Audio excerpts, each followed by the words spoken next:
सो thermodynamics, Sultanpur. Thermodynamics की बात करते हैं तो थर्मोडायनेमिक्स होता क्या है, पहले इंट्रोडक्शन लेते हैं, फिर काम की बात स्टार्ट करते हैं। मजा आएगा, बहुत चैप्टर बहुत ज़्यादा इजी है, लेकिन उसी के लिए जो बात को सुने ध्यान से। अगर तुमने थोड़ा सा भी ऊपर नीचे किया, मतलब ध्यान नहीं दिया, फोन में लग गए या कुछ और भी, तो बर्बाद हो जाएगा ये चैप्टर भी, जैसे तुम्हारा पिछला चैप्टर बर्बाद हुआ था, और उससे पिछला भी, उससे पिछला भी, उससे पिछला भी। मैंने सारा का सारा नोट्स अपने लैंग्वेज में लिखा है, बहुत ही ईजी समझ में आएगा। ठीक है, काम की बात करते हैं थर्मोडायनेमिक्स। वैसे बता दूं मैं आपको कि थर्मोडायनेमिक्स क्यों पढ़े, पहले सुन लो। अगर आप थर्मोडायनेमिक्स पढ़ते हो तो बढ़िया से बढ़िया इंजन बना पाओगे। जो आप आजकल देखते हो ना, बाइक में आ रहा है इलेक्ट्रिकल बाइक, तो बाइक्स बन रही, बाइक्स है, ऑटोमोबाइल्स जो भी है, कार है, स्कूटर है, वो सब के सब, जो फटफटिया है, जो भी है, टेम्पो एम्पो, जो मर्जी बोल लो, वो सब के सब थर्मोडायनेमिक्स के प्रिंसिपल पे ही चले। यानी आज जो हम एक जगह से दूसरी जगह आसानी से पहुंच पाते हैं, उसके पीछे जो सबसे बड़ा हाथ है थर्मोडायनेमिक्स की स्टडी। अगर हम थर्मोडायनेमिक्स की स्टडी अच्छे से नहीं करते ना बेटा, तो आज हम कुछ होते ही नहीं। आज अगर यहाँ से बिहार जाना है तो फिर बंदा सोच रहा है कि भाई 10 दिन 20 दिन 25 दिन 50 दिन लगेंगे। आज एक से एक बढ़िया से बढ़िया इंजन हमने बना रखा है थर्मोडायनेमिक्स के सिद्धांत के ऊपर ही। तो थर्मोडायनेमिक्स बहुत इंपॉर्टेंट है। आपको मैं ये बताऊंगा कि हीट इंजन कैसे काम करता है। यानी कि पेट्रोल डालते हैं हम तो एक इंजन होता है, पता ना आप लोगों को, बाइक में पेट्रोल डालते हैं तो पेट्रोल जलता है, और जलने की वजह से इंजन ऑन होता है, और इंजन फिर कैसे काम करता है, ये सब थर्मोडायनेमिक्स के अंदर हमें पढ़ना होता है। तो थर्मोडायनेमिक्स सबसे इंपॉर्टेंट है फिजिक्स में, इसकी वजह से हम एक जगह से दूसरी जगह पर ट्रैवल कर पाते हैं। अब देखिए थर्मोडायनेमिक्स की अगर हम बात करें तो यहाँ पर मैंने इंग्लिश में लिख दिया, पर आप समझ सकते हो। देखो, thermodynamics is the branch of science that deals with the concept of heat and temperature and the conversion of heat and other forms of energy. कहने का मतलब क्या है कि थर्मोडायनेमिक्स साइंस का एक ऐसा ब्रांच है जो हीट और टेम्परेचर के बारे में बात करेगा। किसके बारे में बात करेगा? हीट एंड टेम्परेचर के बारे में। और इस बारे में बात करेगा कि कैसे हम हीट को या दूसरे जो हमारे एनर्जी है उनमें आपस में कन्वर्जन कर सकते हैं हम। कि हीट से हमने कुछ एनर्जी बना दिया, कुछ एनर्जी से हमने हीट जनरेट कर दिया। जैसे हमने तो केमिकल एनर्जी से, पेट्रोल के अंदर एक केमिकल एनर्जी है, पेट्रोल डाल दे तो क्या जलता है? पेट्रोल डालने से क्या क्या निकलता है? हीट निकलता है ना। तो मेरा कुल मिला के बात यह है बेटा, कोई बात मत करना, डिस्टर्बेंस हो जाती है, चाहे कोई भी बात हो, एकदम साइलेंट चाहिए मेरे को।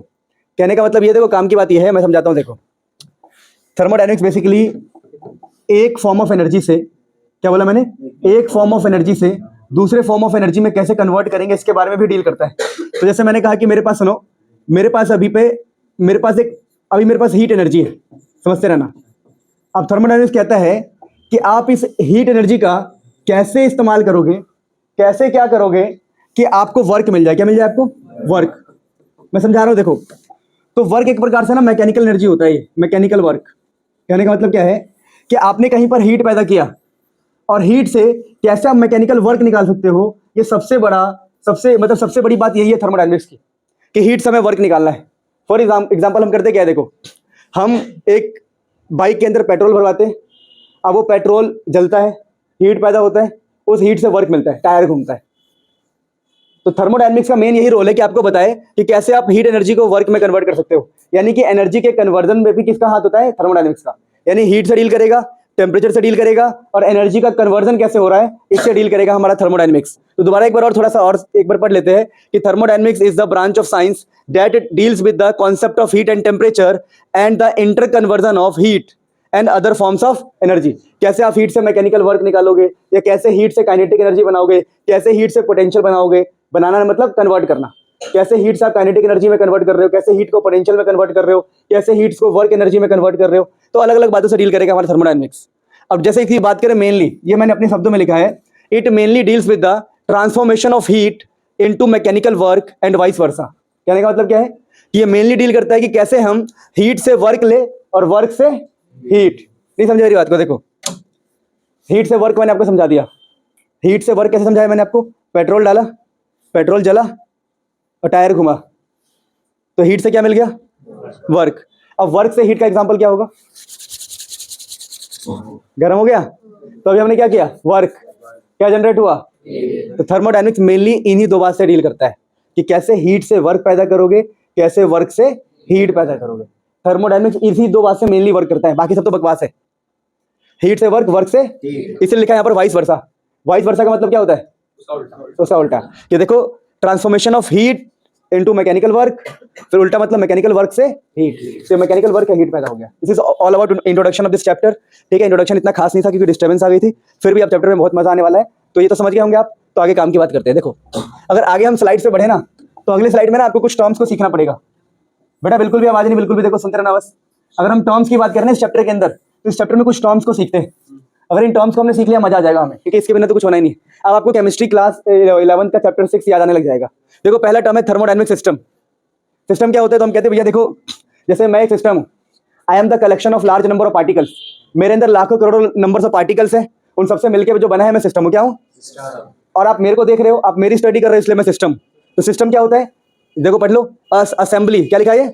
असेंबली मतलब collection of a very large number of particle having certain value of pressure, volume, temperature is called a thermodynamic system. जैसे मेरे को देखो, मैं एक थर्मोडायनेमिक सिस्टम हो सकता हूं। बोलो कैसे?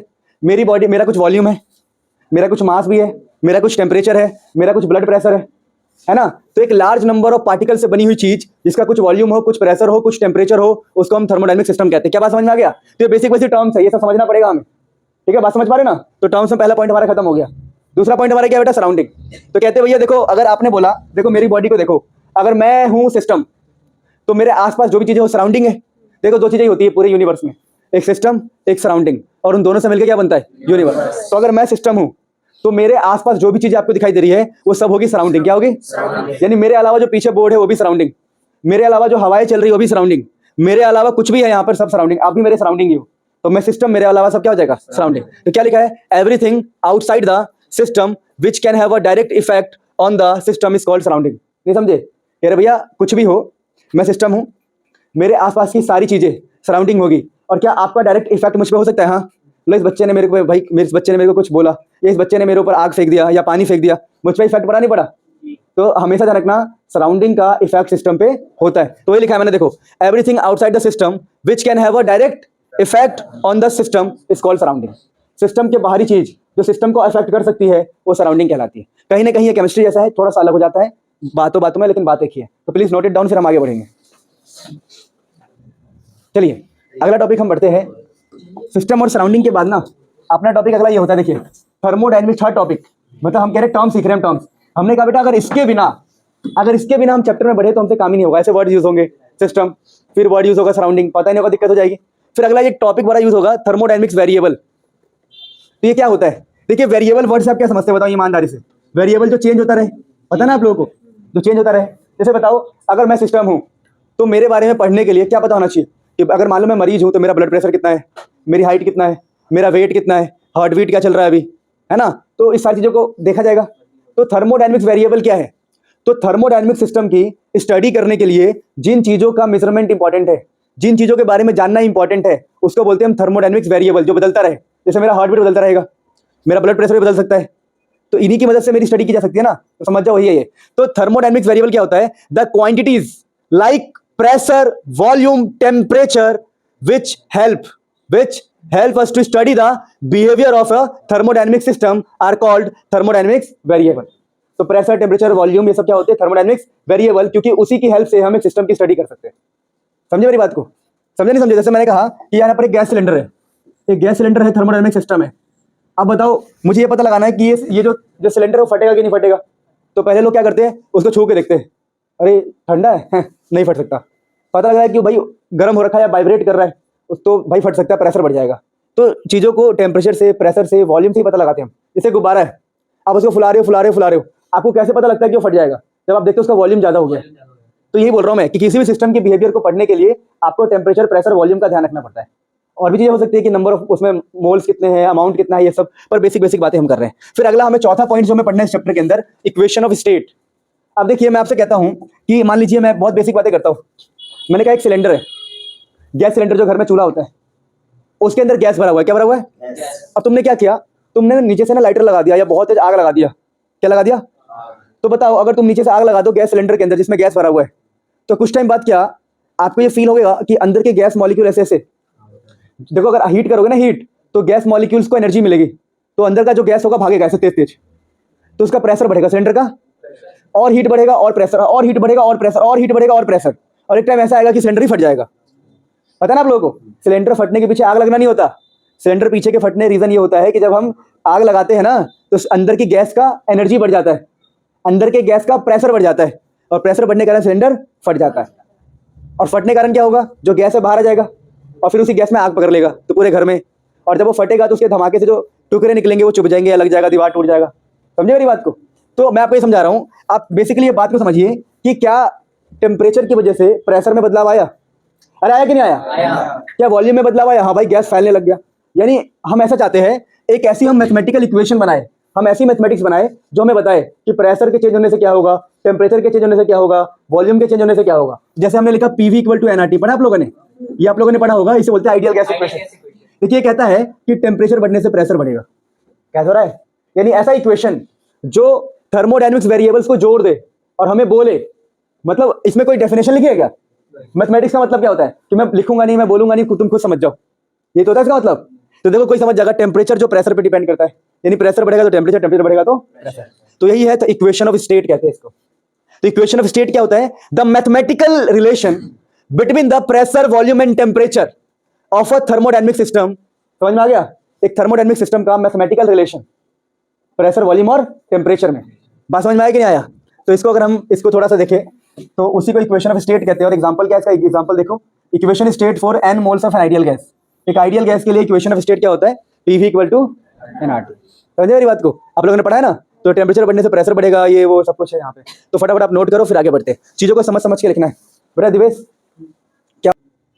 चलिए, ये इक्वेशन ऑफ स्टेट है for n moles of an ideal gas. n moles के लिए PV इक्वल टू NRT। बाद में बहुत यूज होगा ये, इसके बिना चैप्टर पढ़ नहीं पाओगे, तो याद रखना। अभी तो हम टर्म सीख रहे हैं ऐसे मजाक मजाक। अब हम बात करते हैं very first topic of this chapter. इस चैप्टर का सबसे सुनहरा, सबसे प्यारा टॉपिक है थर्मल इक्विलिब्रियम। क्या लिखा है? Thermal equilibrium, one of the most amazing topic. ये बहुत इंपॉर्टेंट होता है, इसके बाद ही आप फर्स्ट लॉ ये सब समझ पाओगे।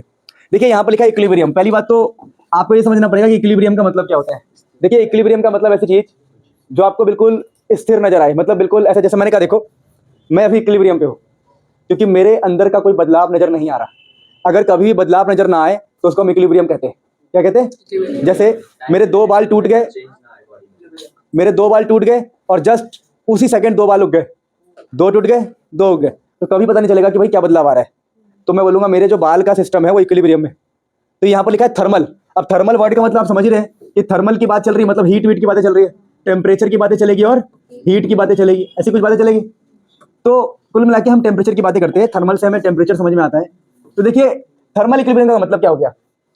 देखिए two system are said to be in thermal equilibrium with each other if they have the same temperature. अब मेरी बात समझो, मेरे पास टेम्परेचर है 100 डिग्री का और जो मेरे बगल में है उसका टेम्परेचर भी 100 डिग्री, तो हम दोनों एक प्रकार से थर्मल इक्विलिब्रियम में होंगे। रीजन क्या? रीजन समझो।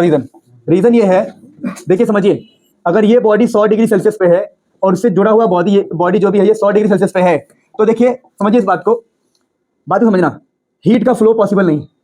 ये भी 100 पर, ये भी किस पे है? तो हीट का फ्लो ना इधर हो सकता है ना इधर हो सकता है, तो यहाँ पर हीट का फ्लो ही नहीं हो पा रहा।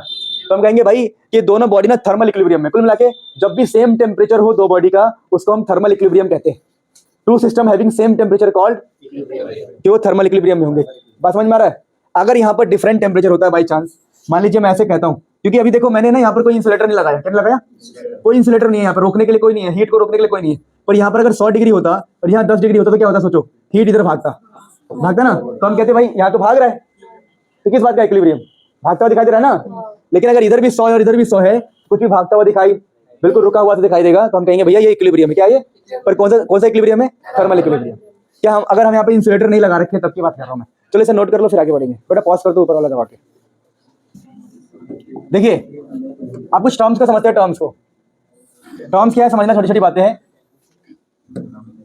यहाँ पे हमने लिखा है कुछ टर्म्स हमें समझना है, न्यू टर्म्स, नहीं एक होगा टर्म्स है, एक का नाम है डायाथर्मिक वॉल। इसका मतलब होता है कंडक्टिंग। क्या मतलब होता है? जब भी डायाथर्मिक का मतलब हो, डायाथर्मिक दीवार, डायाथर्मिक बाउंड्री, इसका मतलब होता है कंडक्टिंग। कंडक्टिंग मतलब जो हीट को अलाउ करे, हीट को फ्लो करने दे, तो हीट अलाउ टू फ्लो। अगर हीट का फ्लो अलाउ हो तो उसको बोलते हैं डायाथर्मिक दीवार। वैसे एक है एडियाबेटिक वॉल। क्या लिखा है? एडियाबेटिक। जब भी एडियाबेटिक दीवार की बात करेंगे ना, हम समझ जाना, do not allow heat to flow. उससे हीट का फ्लो नहीं स्टार्ट, चल हीट जा ही नहीं सकता बिल्कुल भी। बात समझ पा रहे हो?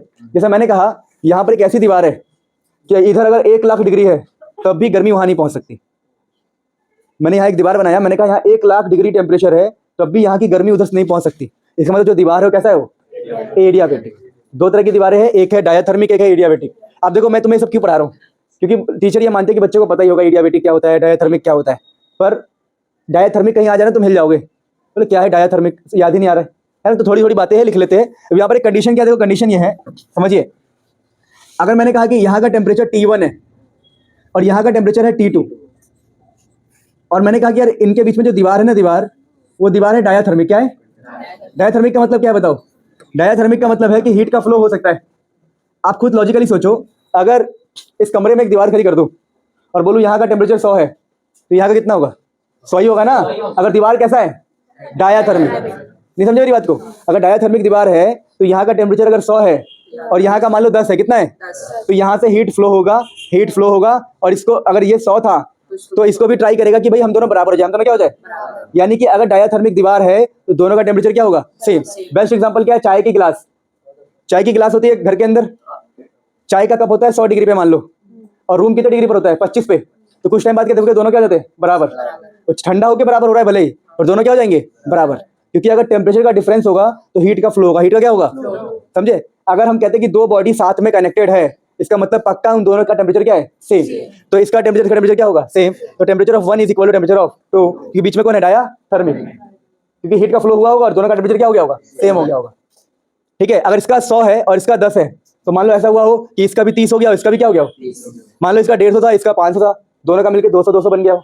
कुछ भी बन सकता है ना ये तो नोट कर लो, फिर आगे बढ़ते हैं। मतलब टेम्परेचर सेम रहेगा अगर डायथर्मिक दीवार है तो।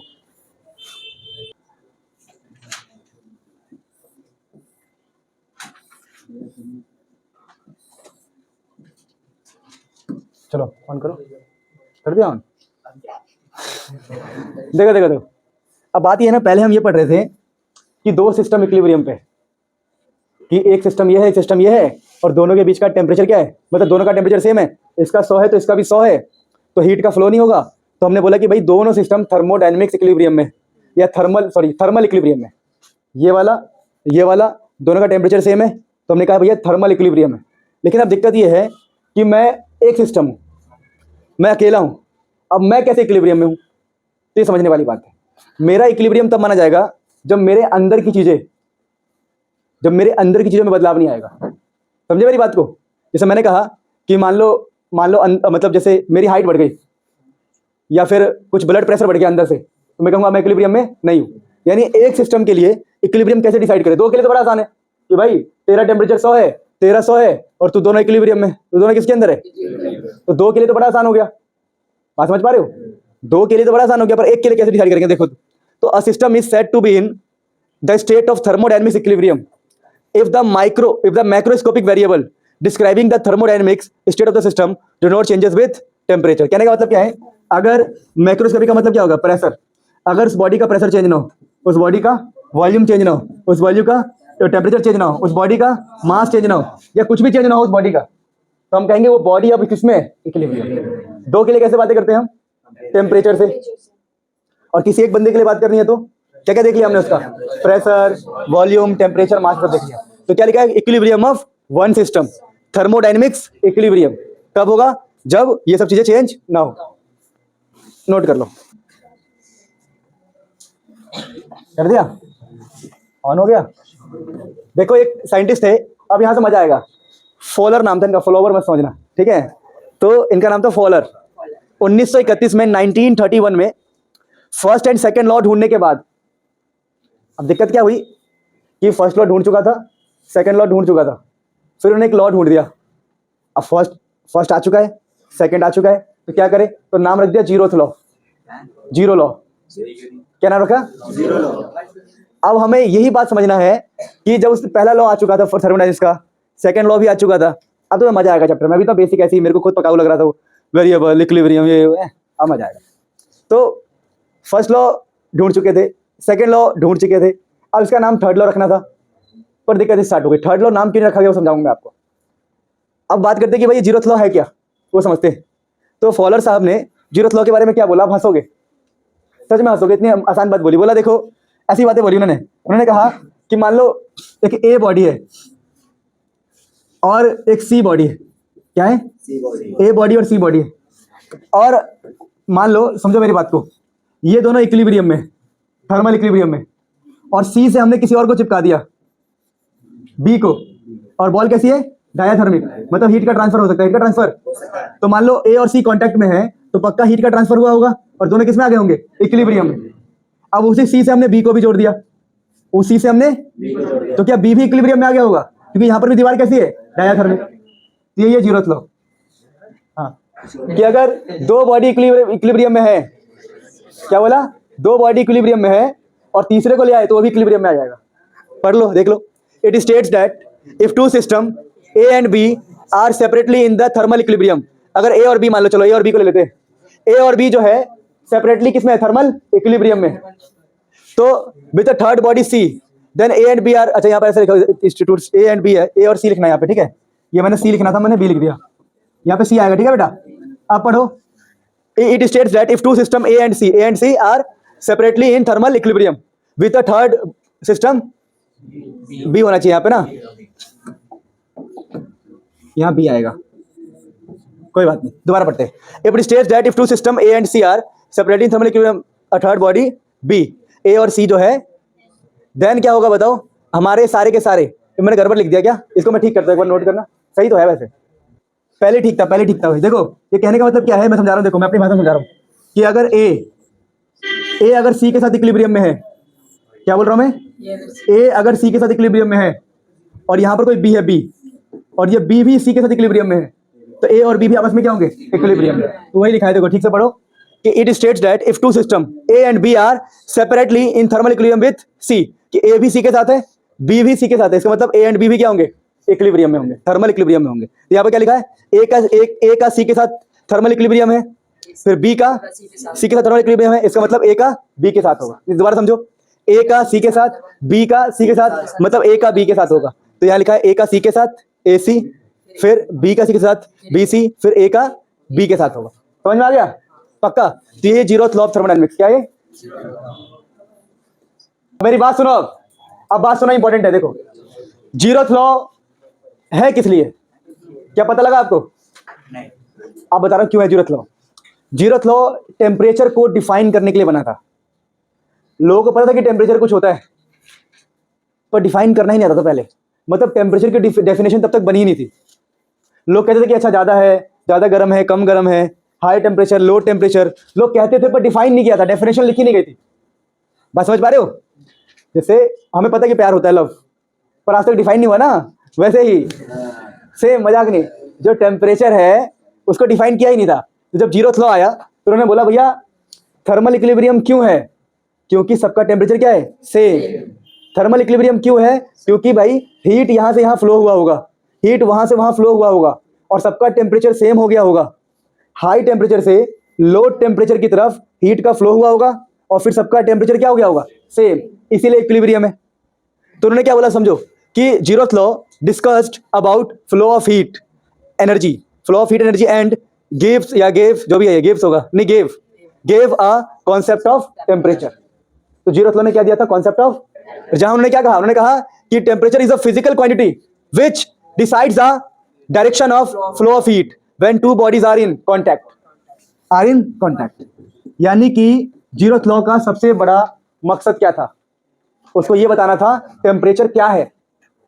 तो टेम्परेचर एक ऐसी चीज है जो डिसाइड करता है हीट के फ्लो को। तो यहां पहली बार टेम्परेचर की डेफिनेशन बनी। क्या डेफिनेशन बनी, कि temperature is a physical quantity which decides the direction of flow of heat when two bodies are in. तो ये है सबसे गजब की बात कि आज पहली बार हमने टेम्परेचर की डेफिनेशन पढ़ी है। इससे पहले हम क्या पढ़ते थे, it is the measurement of hotness and coldness, ये कोई डेफिनेशन है, वो तो मुझे पता है, छू लिया मैंने, गर्म है। तो अब ये परफेक्ट डेफिनेशन बन के आया, कहाँ के थ्रू, जीरोथ लॉ के थ्रू। मतलब ये नहीं कह रहा कि इससे पहले लोगों ने डिसाइड नहीं किया या डिफाइन नहीं किया, पर एक परफेक्ट और गजब की बात यहाँ पर बोली गई। अब तुम्हें लग रहा हो कोई बड़ी बात तो है ही नहीं है, तो बेवकूफ हो।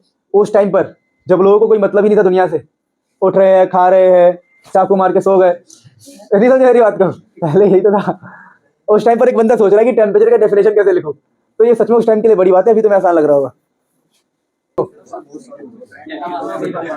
मैंने गजब लिखा है हिंदी में, ऐसे आने चाहिए। ऑन कर दिया गया, अच्छा। तो यहाँ पर क्या लिखा है, वही नंबर बात आती है कि concept of temperature is explained by which law of thermodynamics. तो हम बोलते हैं भैया जीरोथ लॉ, बताइए हमें। अब बात करते हैं why the number is given zero. इसको जीरोथ लॉ क्यों कहा गया? तो देखो पढ़ो समझना। देखो फर्स्ट लॉ बन गया, टेम्परेचर यूज कर लिया, फर्स्ट लॉ में टेम्परेचर का इस्तेमाल हुआ है। अच्छा, सेकंड लॉ भी बन गया, टेम्परेचर को यूज कर लिया, बट दोनों में टेम्परेचर को डिफाइन नहीं किया। नहीं समझे मेरी बात को? अरे बात नहीं समझे भाई? तुमने क्या किया, तुमने एक चीज का इस्तेमाल किया दबा के, तुमने एक फर्स्ट लॉ पे बुक लिख दी, सेकंड लॉ पे बुक लिख दी, और जिस चीज का इस्तेमाल कर रहे हो टेम्परेचर टेम्परेचर टेम्परेचर, उसकी डेफिनेशन क्या है भाई? वो है क्या? वही वाली बात है कि भाई तुमने फर्स्ट लॉ में टेम्परेचर यूज किया, सेकंड लॉ में टेम्परेचर यूज किया, तो पहले टेम्परेचर को बनाओ पहले, फिर यूज करो। तो बट दोनों में टेम्परेचर को डिफाइन नहीं किया, तो टेम्परेचर डिफाइन करने के लिए जीरोथ लॉ बनाया गया।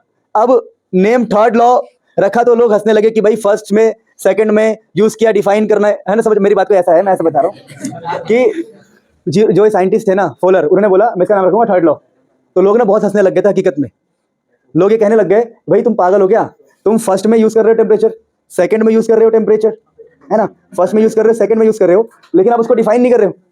तो जाओ पहले डिफाइन करो। थर्ड लॉ रखना सेंसिबल नहीं है, कोई बात ही थोड़ी बनती है। नहीं समझे ना मेरी बात को? इसीलिए तो ये कि लोग हंसने लग गए थे। ये सब मैंने हिस्ट्री ऑफ साइंस में पढ़ा है। हिस्ट्री ऑफ साइंस की सीरीज आती है पूरी, है ना? बुक्स की सीरीज आती है। मैंने बहुत सारी हिस्ट्री पढ़ रखी है, मैंने तो शायद तुम्हें बहुत सारे बता भी दिए होंगे पढ़ाते पढ़ाते।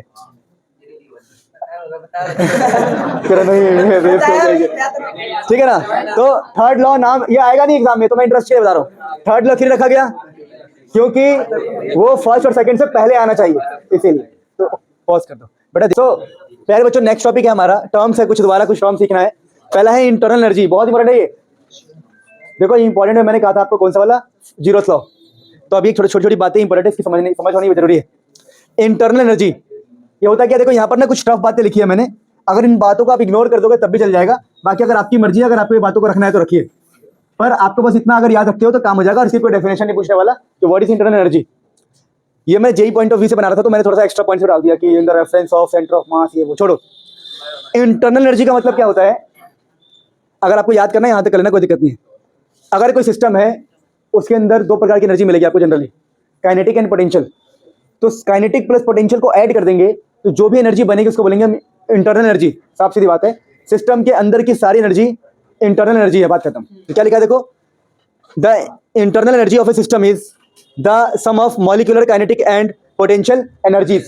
जितनी भी काइनेटिक एनर्जीज है, जितनी भी पोटेंशियल एनर्जी है, उन सबको जोड़ देंगे तो आ जाएगा अंदर का एनर्जी, अंदर का।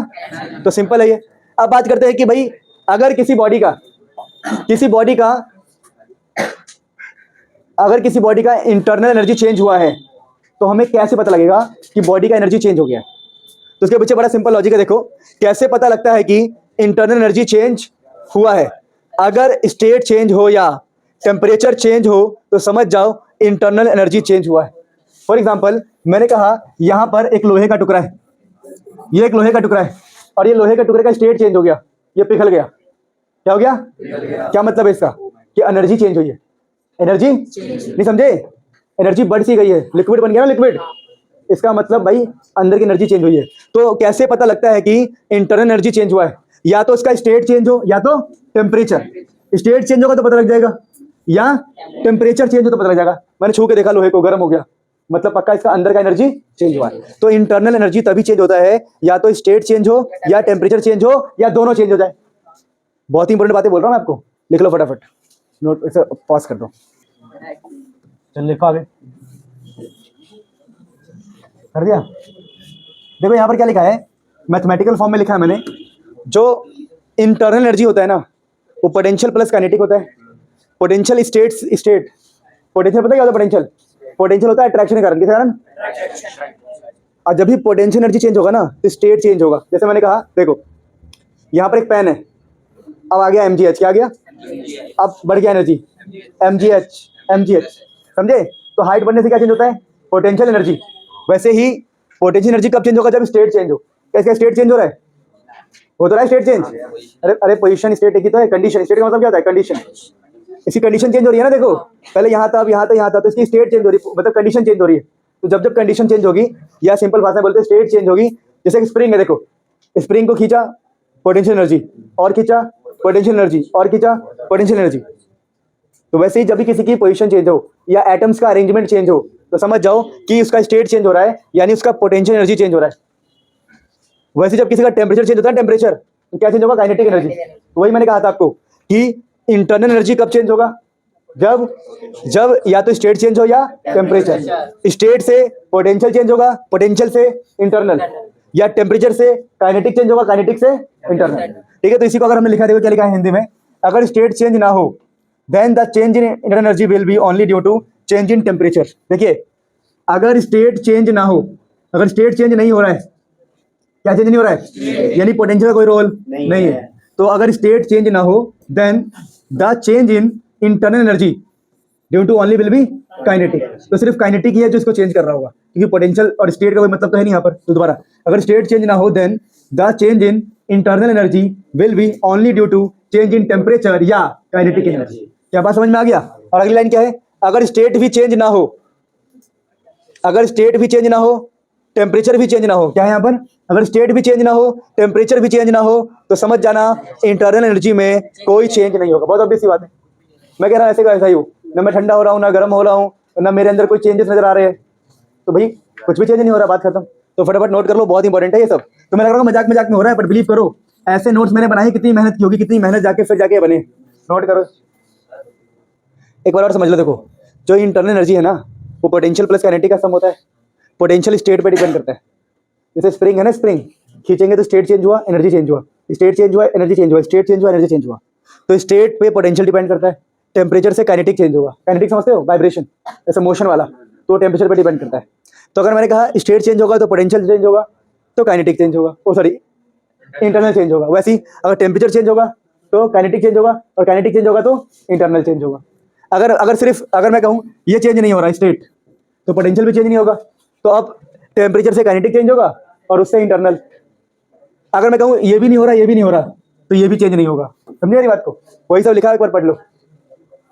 एक बार देखिए प्यारे बच्चों, अगला टॉपिक है, अभी देखो बेसिक ही चल रहा है, अभी बहुत कुछ पढ़ना है इसके अंदर। टॉपिक का नाम है हीट एनर्जी। देखो ध्यान से, अभी बेसिक बेसिक बातें चल रही है, इंपॉर्टेंट है सारी बातें। देखिए हीट एनर्जी क्या होता है, आपको पता है, फॉर्म ऑफ एनर्जी होता है जिसके पास ताकत होती है वर्क करने की। पता ना आप लोगों को? जैसे मैंने कहा, सुनो, ये इसके अंदर मैंने गैस भर दिया, गैस, और ये जो चीज़ है ना, ये जो चीज़ है, ये मेरा पिस्टन है। पिस्टन जो ऊपर नीचे मूव कर सकता है, समझ रहे हो? पिस्टन है ये, पिस्टन। अब यहाँ पर ना एक बच्चे को मैंने खड़ा कर दिया, ये एक बच्चा है जो खड़ा हो गया, ठीक है। अब जो बच्चा खड़ा है, अब मैं कुछ नहीं कर रहा हूँ, मैं यहाँ पर हीट दे रहा हूँ, नीचे से हीट दे रहा हूँ। हीट देने से क्या होगा बताओ? गैस के मॉलिक्यूल्स का वो बढ़ जाएगा, प्रेशर बढ़ जाएगा, टेम्परेचर बढ़ जाएगा, और प्रेशर लगेगा ऊपर। जैसे प्रेशर के ऊपर सीटी होती है, सीटी ऊपर जाती है, वैसे ये पिस्टन है, पिस्टन जो मूव कर सकता है। ये पिस्टन क्या कर सकता है? मूव। ये बड़ा अच्छा सा पिस्टन है, तो प्रेशर लगने की वजह से क्या होगा? ये ऊपर जाएगा। तो क्या आपने हीट से वर्क करा लिया? तो heat is a form of energy which has capacity to do work in thermodynamic system. अगर हम किसी बॉडी को हीट देते तो क्या करेगा वो? हीट या तो उसका टेम्परेचर चेंज करेगा या उसका वॉल्यूम चेंज करे। समझ पा रहे बात को? देखो तो क्या बोला हमने, if when heat energy is given it can either change the state, temperature, volume, जो उसका मन करेगा वो चेंज कर देगा। बात समझ पा रहे हो? तो फटाफट लिख लो हीट एनर्जी की बातें, कि हीट के पास वो ताकत होती है कि वो वर्क कर सके, और यही तो हमारा पिस्टन है।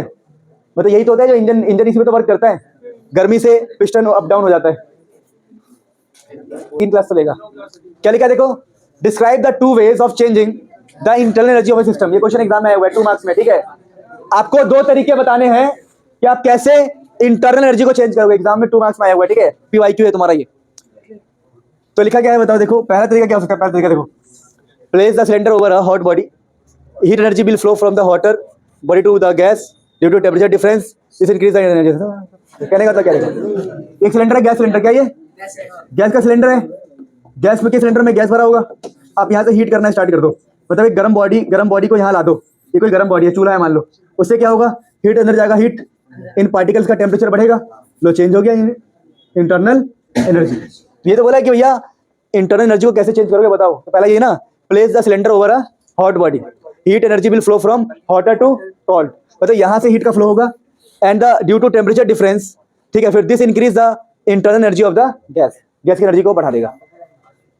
बस बताना है कैसे कर देना है। अगला क्या देख लो, push the piston down by raising some weight attached to it, work is done on the gas, this also increase the internal energy of the system. कहने का मतलब क्या है? देखो कि आप कुछ मत करो कि ऐसा सिस्टम बनाओ, ऐसा बनाओ, ऐसा। ये हमारा है सिलेंडर, ये उसका पिस्टन है।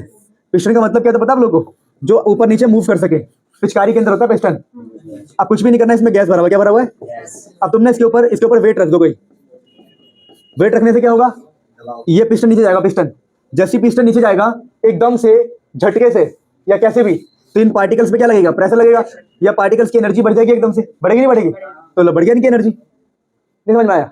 हीट दोगे तब भी एनर्जी बढ़ेगी, पिस्टन को मूव करोगे तब भी एनर्जी बढ़ेगी, या जो भी है। Push the piston down by raising some weight, कुछ वेट डालते हुए, अटैच टू इट, जो भी वेट हमने डाला है, work is done on the gas, work is done on the gas पर कुछ वर्क हुआ, this also increase the internal energy of the gas. ये एग्जाम में आया हुआ क्वेश्चन है इसलिए मैंने करा दिया यहाँ पे, प्लीज नोट इट डाउन।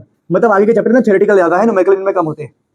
तो बहुत ही ज्यादा इजी टॉपिक है अगला हमारा, स्टेट फंक्शन और स्टेट वेरिएबल। देखिए दो नाम है एक ही के, या तो स्टेट फंक्शन बोल लो या फिर स्टेट। मैंने आपको स्टेट से समझना है। स्टेट, देखिए स्टेट का मतलब क्या हो गया, जो इनिशियल एंड फाइनल स्टेट पर डिपेंड करे। क्या बोला मैंने, जो इनिशियल और फाइनल स्टेट पर डिपेंड करे। जैसे मैंने आपको बोला ये कि किसी घर में चावल बन रहा है, अब चावल कैसे बना होगा, गैस चूल्हे पे या लकड़ी वाले पे, क्या मतलब है तुम्हें चावल से मतलब है ना कि भाई स्टार्टिंग में कच्चा था बाद में पक्का है, तुमने कैसे बनाया उसको, चूल्हे पे बनाया, हीटर पे बनाया, कहाँ बनाया, कोई मतलब नहीं मेरे को। यानी कि इनिशियल कंडीशन क्या थी, इनिशियल स्टेट क्या था, फाइनल स्टेट क्या है, उस बात से अगर हमें मतलब हो तो हम कहते हैं भैया स्टेट फंक्शन की हम बात कर रहे हैं या स्टेट वेरिएबल की बात कर रहे हैं। तो ऐसे फंक्शन, ऐसे चीज है जो डिपेंड करे इनिशियल एंड फाइनल स्टेट पर। जैसे देखो एनर्जी, किसकी बात कर रहे हैं हम, एनर्जी, ये फाइनल और इनिशियल से मतलब होता है हमें, स्टेट फंक्शन होगा। बोलो क्यों, सुनो समझा रहा हूं। देखो मुझे भाई मेरे बॉडी में एनर्जी नहीं है, मुझे पढ़ाना है, घर में जो पड़ा था मैंने खा लिया, एनर्जी आ गई, काम हो गया। अब मैंने उसमें उस टाइम क्या खाया, फ्रूट्स खाए या चावल दाल रोटी खाया या पनीर खाया, कोई फर्क नहीं पड़ने वाला, मुझे एनर्जी से मतलब है। जिंदा रहने के लिए क्या मतलब है, यानी जो हमारी बॉडी में एनर्जी का बदलाव है वो किस पे डिपेंड करता है कि भैया स्टार्टिंग में तुम कैसे थे, अभी तुम कैसे हो, इस बात पे डिपेंड नहीं करता कि क्या खाया, एनर्जी मिलनी है। चाहे सेब से एनर्जी मिल रही हो, चाहे चावल से मिल रही हो, तो मिलनी। तो चेंज इन एनर्जी क्या लिखा है बेटा, ये देखो डेल्टा यू का मतलब क्या होता है, delta U change in energy, final minus initial energy, एक स्टेट फंक्शन है। वैसे ही जो हीट है, heat final minus heat initial, ये ध्यान रखना, फाइनल स्टेट और इनिशियल पे डिपेंड नहीं करता। हीट जो है फाइनल और इनिशियल पे डिपेंड नहीं करता। क्या बोला मैंने, हीट फाइनल और इनिशियल पे डिपेंड, तो ये हमारा स्टेट फंक्शन नहीं होता, ये हमारा पाथ फंक्शन होता है। क्या होता है, वैसे हमारा वर्क भी फाइनल और इनिशियल पे डिपेंड नहीं करता, रास्ते पे डिपेंड करता है। कैसे, देखो अगर मैं यहां से चल के जाऊंगा उस गेट तक तो अलग वर्क होगा, और किसी पत्थर पहाड़ से चल के जाऊं तो अलग वर्क होगा, नहीं समझे। अगर यहाँ पर फ्रिक्शन कम है तो अलग वर्क होगा, फ्रिक्शन ज्यादा है तो सेम डिस्प्लेसमेंट के लिए ही वर्क अलग अलग हो सकता है। कि देखो अभी कोई हवा नहीं चल रही तो बड़े आराम से जा रहा हूँ, कोई वहां से बहुत तगड़ा पंखा चला दे जो मुझे पीछे फेंक रहा हूँ, तो उसी गेट तक पहुंचने के लिए मुझे वर्क ज्यादा करना पड़ जाएगा। यानी जो पाथ पर डिपेंड करे, वर्क हमेशा पाथ पर डिपेंड करता है। किस पर डिपेंड करता है, हीट भी पाथ पर डिपेंड करता है। तो हीट और वर्क दोनों क्या होते हैं, पाथ फंक्शन, क्योंकि पाथ पे डिपेंड करते, पाथ पे डिपेंड। वैसे वॉल्यूम देखो, वॉल्यूम तो भाई साहब देखो, अब गुब्बारा फुला रहे हैं हम, अब उसे हम मुंह से फुलाए या फिर पिचकारी से फुलाए, कोई फर्क नहीं पड़ता। स्टार्टिंग में गुब्बारा पिचका हुआ था, अब फुला हुआ है, किसी रास्ते से डिपेंड नहीं कर रहा कि क्या माध्यम यूज किया आपने, तो कहलाएगा हमारा इस कौन सा फंक्शन, स्टेट। तो वर्क और हीट, क्या बोला मैंने, वर्क और हीट दोनों ही पाथ फंक्शन होते हैं, क्योंकि वो पाथ पे डिपेंड करते हैं, तो हम बोलेंगे इसको पाथ फंक्शन। तो लास्ट हमारा यही होगा शायद, नहीं होगा ये, चलो लिख लो कि ये होता है हमारा path function, work and heat, यानी ये भी एक पाथ फंक्शन। तो स्टेट फंक्शन जो नीचे फाइनल पे डिपेंड करे, पाथ मतलब जो पाथ पे डिपेंड करे, नोट कर लो। यहां से पॉज हो जाता है, ठीक है। मेरी बात सुनो, ये टॉपिक है बहुत इंपॉर्टेंट है, नोट लिखा है, NOT लिखा है कि देखो भाई, अगर आप इंटरनल एनर्जी की बात करते हो, इंटरनल एनर्जी आपने पढ़ा था पोटेंशियल प्लस काइनेटिक। अब देखिए भाई, आइडियल गैस के लिए ना पोटेंशियल एनर्जी होता ही नहीं है। क्यों, क्योंकि आइडियल गैस जो होता है ना, हम मानते हैं उनके मॉलिक्यूल के बीच में फोर्स नहीं है। अगर फोर्स नहीं होगा तो पोटेंशियल एनर्जी नहीं होगा, अगर पोटेंशियल एनर्जी नहीं होगा तो जो इंटरनल एनर्जी है पूरा का पूरा किसका होगा, काइनेटिक। तो ये लिखा है कि internal energy of an ideal gas is purely kinetic in nature because there are no molecular force of attraction, so gas does not possess intermolecular potential energy. कोई फोर्स नहीं है तो पोटेंशियल एनर्जी नहीं है, तो इंटरनल एनर्जी काइनेटिक एनर्जी के बराबर होगा। सबसे खास बात है हमारे किसकी, आइडियल गैस की। तो आइडियल गैस ना एक ऐसा गैस है जिसमें हम ये मानते हैं कि एक पार्टिकल को दूसरे पार्टिकल से मतलब ही नहीं है, कोई इनके बीच में अट्रैक्शन नहीं हो सकता। यानी आइडियल गैस को आप इकट्ठा नहीं कर सकते क्योंकि चिपकेंगे ही नहीं। जैसे हमारे पास ऑक्सीजन गैस है तो उसको हम क्या करते हैं, प्रेशराइज करके उसको लिक्विड ऑक्सीजन बना सकते हैं, लिक्विड ऑक्सीजन। पर आइडियल गैस में ऐसा नहीं हो सकता क्योंकि उनके बीच में कोई फोर्स नहीं है। मेरी बात समझे। अगर फोर्स नहीं है, कोई इंटरेक्शन नहीं है, उनकी स्टेट को आप चेंज नहीं कर सकते, तो क्या रहेगा वो? Potential zero, potential zero. तो ये टॉपिक हम खत्म करते हैं, आगे टॉपिक की तरफ बढ़ते हैं। और आज से हमारे जीवन की एक नई शुरुआत है, क्योंकि आज से हम फिजिक्स के थर्मोडायनेमिक्स में एंटर कर रहे हैं। अब यहाँ से देखो वर्क स्टार्ट होता है। देखो हम जानते हैं कि भाई वर्क तो बड़ा आसान होता है। वर्क होता है फोर्स इंटू डिस्प्लेसमेंट। और आपको पता होगा कि जो प्रेशर होता है वो फोर्स अपॉन एरिया होता है, पता आप लोगों को? तो यहाँ से हम फोर्स निकालेंगे तो क्या बन जाएगा बताओ? Pressure into area.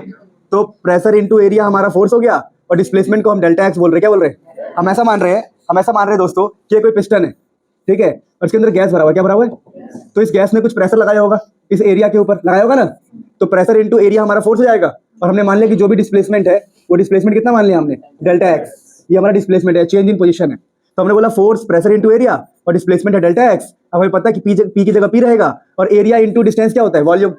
अरे पता ना आपको, एरिया इंटू डिस्टेंस क्या होता है? वॉल्यूम। तो ये था एरिया इंटू चेंज इन पोजीशन। तो ये क्या कहलाएगा? Change in volume. ध्यान रखना, area into delta x volume के बराबर होता है। या बचपन से जानते हो? सबको पता नहीं पता? किसी को पक्का पता है? अब मेरी बात सुनो, यहाँ पर क्या लिखा देखो। चेंज हमने क्या पढ़ लिया? हमने ये पढ़ लिया कि भाई वर्क का फॉर्मूला होगा हमारा pressure into change in volume. और ये जो आप 1000 बार पढ़ चुके हो, आपने फ्लूइड मैकेनिक्स में पढ़ा है इसको, आपने थर्मल में पढ़ा है, बहुत जगह पढ़ा है आपने कि भाई वर्क होता है pressure into change in volume. अब मेरी बात सुनो, चेंज इन वॉल्यूम क्या इंडिकेट कर रहा है कि वर्क हुआ है? अगर मैं कहूँ कि एक पिस्टन है, मान लो आपके हाथ में वो है पिचकारी, होली वाली पिचकारी, और आप क्या कर रहे हो? आप उस पर वॉल्यूम चेंज ही नहीं कर रहे हो, तो कोई काम कर रहे हो क्या? जैसे पिचकारी को दबाओगे उसका वॉल्यूम चेंज हुआ, वॉल्यूम तो वर्क हुआ। यानी कि ध्यान रखना, चेंज इन वॉल्यूम इंडिकेट करता है कि वर्क डन हुआ है। फॉर्मूला भी यही कहता है कि वर्क कब होगा? जब वॉल्यूम में चेंज होगा। अगर किसी में वॉल्यूम का चेंज नहीं हो रहा तो वर्क नहीं हो रहा। अब मैं कहूँ कि भाई देखो, बहुत सिंपल सी बात है, इस कमरे की दीवार टूट नहीं रही, उस तरफ जा नहीं रही, तो पक्का भाई दीवार का डिस्प्लेसमेंट नहीं हो रहा, इसका मतलब दीवार के ऊपर कोई वर्क भी नहीं हुआ। मैंने कहा यहाँ पर एक ईंट है, अब ईंट को मैं पत्थर ना मारूं और ईंट को हथौड़ा ना मारूं तो दीवार टूटेगा क्या? तो दीवार जब अपनी जगह से हटेगा तो इस कमरे की वॉल्यूम बढ़ेगी, इस कमरे की वॉल्यूम बढ़ी मतलब दीवार पे वर्क हुआ है। तो वर्क तभी होता है जब वॉल्यूम में चेंज हो। अब ध्यान रखना, नोट हमने क्या बोला है यहाँ पर, एक नोट पर ध्यान रखना, प्रेशर चेंज होने से वर्क नहीं होता, सिर्फ वॉल्यूम चेंज होने से होता है। क्या बोला मैंने? अभी फिलहाल जो हम कंडीशन ले रहे हैं, जो भी हमने कंडीशन लिया है, इसके अंदर हम प्रेशर को कांस्टेंट लेते हैं। क्या लेते हैं? तो ध्यान रखना इस बात को कि हमने माना है कि भाई वॉल्यूम चेंज होगा तो हम कहेंगे वर्क हुआ है। प्रेशर चेंज होने से अब यहाँ पर हम वर्क को कोई कोरिलेट नहीं कर रहे। यहाँ पर जो प्रेशर माना है हमने कांस्टेंट माना है। क्या माना है? तो इस फॉर्मूले को तभी इस्तेमाल करना है। आपने केमिस्ट्री में थर्मोडायनामिक्स में पढ़ा होगा ये कि दिस प्रेशर इज कांस्टेंट, ठीक है ना? चलो जो भी है, तो ये छोटी छोटी बातें आप ध्यान रखेंगे कि न्यूमेरिकल्स में हमारे काम आएगा, ठीक है ना? तो छोटी छोटी बातें, सिर्फ वॉल्यूम चेंज होने से वर्क होता है। अब प्रेशर कुकर में क्या होता है बताओ? प्रेशर कुकर में हमारा वर्क जीरो होता है। वर्क जीरो क्यों होता है? कि प्रेशर कुकर में जो ऊपर का लगा होता है ना, सीटी मारने वाला कवर, ऐसा नहीं होता कि उठ के चला गया, वो उठ के तुम्हें आ रहा जगा रहा है, भाई तू सो गया था क्या, मैं पक गया हूँ, या फिर जो भी खाना बन गया है, ऐसा नहीं होता। प्रेशर कुकर का ऊपर वाला उठ के ऊपर नीचे नहीं जाता। अरे वो जो ऊपर से ढक्कन होता है, ढक्कन, वो तो प्रेशर कुकर में वॉल्यूम चेंज नहीं होता। अगर वॉल्यूम चेंज नहीं होगा तो वर्क जीरो होगा। वर्क क्या होगा? क्योंकि खाना कांस्टेंट प्रेशर पे बनता है। ऐसा होता है क्या कि तुम प्रेशर चेंज हो रहा होगा, वहां पर हवाएं अपने आप चलने लग गई, ऐसा कुछ हो रहा है क्या? नहीं। तो प्रेशर कुकर जब हम खाना बनाते हैं तो वॉल्यूम हमारा प्रेशर क्या होता है? कांस्टेंट। प्रेशर कांस्टेंट होता है और यहाँ पर वॉल्यूम भी चेंज नहीं हो रहा, वॉल्यूम चेंज, इसलिए प्रेशर कुकर में वर्क डन क्या होगा? तुम्हें लग रहा होगा ये सब बातें लिखने की जरूरत क्या थी, एग्जाम में आता है इसलिए लिखा है, ठीक है? अब देखिए, अगर कोई चीज लिक्विड से सॉलिड बनेगा तो देखियो लिक्विड से सॉलिड पे वर्क जीरो होगा। बताओ क्यों? अरे वर्क क्यों जीरो होगा? क्योंकि जब चीजें लिक्विड से सॉलिड बनेगी तो उसके वॉल्यूम में चेंज। ऐसा है क्या कि तुमने 2 लीटर पानी लिया और वो 500 किलो बन गया? अरे ये 2 लीटर पानी क्या 100 किलो का वो बन जाएगा क्या? नहीं, वॉल्यूम चेंज नहीं होता, बिल्कुल वॉल्यूम सेम रहने वाला है। अमाउंट हो गया, एक तरह से वॉल्यूम हो गया ना। तो हम ऐसा मानते हैं कि लिक्विड से जब हमारा सॉलिड बनता है तो वॉल्यूम चेंज नहीं होता, तो वर्क डन क्या होगा? जीरो। अब मेरी बात, ये सब बहुत डीप बातें हैं, तुम्हें लग रहा होगा सर ये मजाक मजाक में हो रहा है हमसे। अब बिलीव करो, इस नोट्स को बनाने के लिए मुझे कितनी अंडरस्टैंडिंग डेवलप करनी पड़ी होगी, इतनी सारी बुक्स पढ़ने होंगे, तब जाके मैं ये सब बातों को लिख पा रहा हूँ, है ना? तो इस चीज को समझो, आपके सामने अगर चीजें इजीली रखी जा रही है, इसका मतलब चीजें इजी है नहीं, चीजें बहुत कॉम्प्लेक्स है पर रखी जा रही है इजी, तो आपको ध्यान देना है यहाँ पे। अब देखो यहाँ पर क्या लिखा है कि लिक्विड से वेपर, ठीक है? अब लिक्विड से वेपर में क्या होता है? आपको पता है कि वॉल्यूम चेंज होगा, वेपर फैलता है, वेपर फैलता है, उसकी वॉल्यूम बढ़ती है, वो एनवायरनमेंट में फैलता है। जैसे गुब्बारा हो गया वेपर की तरह, गुब्बारे में हवा भरते हैं ना, वेपर ही तो है, तो क्या होता है? उसका वॉल्यूम चेंज होता है। तो वॉल्यूम चेंज हुआ तो work done not equal to zero. क्या बात समझ पा रहे हो? तो ये होगा हमारा लिक्विड से वेपर, और किसमें क्या होता है ये सब एग्जाम में क्वेश्चन आते हैं, ठीक है? नोट कर लो फटाफट, फिर आगे बढ़ेंगे हम। फटाफट नोट कर लो। मतलब तो जैसा कि हमने लास्ट स्लाइड में देखा कि हमें फर्स्ट लॉ पे बढ़ना था। अब देखिए, फर्स्ट लॉ को लॉजिकल लॉ कहते हैं, ठीक है? दिख रहा है? तो वही मैं दोबारा अगर अगेन बात करूं तो फर्स्ट लॉ को लॉजिकल लॉ भी कहते हैं। कौन कहता है लॉजिकल लॉ? मैं कहता हूं, ठीक है? तो फर्स्ट लॉ बहुत ज्यादा लॉजिकल है। अभी कहता क्या है वो समझेंगे, पहले बात समझ, थोड़ा बेसिक बात कर लेते हैं। मतलब ऐसा नहीं, ये नोट्स मैंने बनाए हैं कि मैं खुद को पढ़ा रहा हूँ। तो बेसिक में मैंने क्या बातें लिखी है देखो, कि भाई हीट कैन डू, हीट क्या कर सकता है? पहला है किस चीज का? स्टेट चेंज, वॉल्यूम चेंज या टेम्परेचर चेंज। नहीं समझे मेरी बात को? आपने पढ़ा तो है, अगर गर्म करेंगे तो वॉल्यूम चेंज होता है, चीजें फैलती है। तो हीट वॉल्यूम चेंज कर सकता है, स्टेट चेंज सॉलिड को लिक्विड, लिक्विड को गैस कर सकता है, और एक और काम कर सकता है टेम्परेचर चेंज। तो इतनी नॉलेज लेके हम फर्स्ट लॉ को इजीली पढ़ सकते हैं। अब फर्स्ट लॉ की बात करते हैं पहले। देखो तो फर्स्ट लॉ क्या है, समझना मेरी बात को। फर्स्ट लॉ यही है, देखो अगर ये थोड़ा दिख रहा है आप लोगों को, थोड़ा ब्लैक हो गया है, ये पेंसिल से लिखा हुआ था, ठीक है। अगर देखो, अगर किसी सिस्टम को अगर हम हीट देंगे, अगर किसी सिस्टम को हम हीट एनर्जी देंगे, हीट देने का मतलब क्या है, आपने इसको क्यू दिया। क्यू, हीट का सिंबल क्या होता है, क्यू, सबको पता है।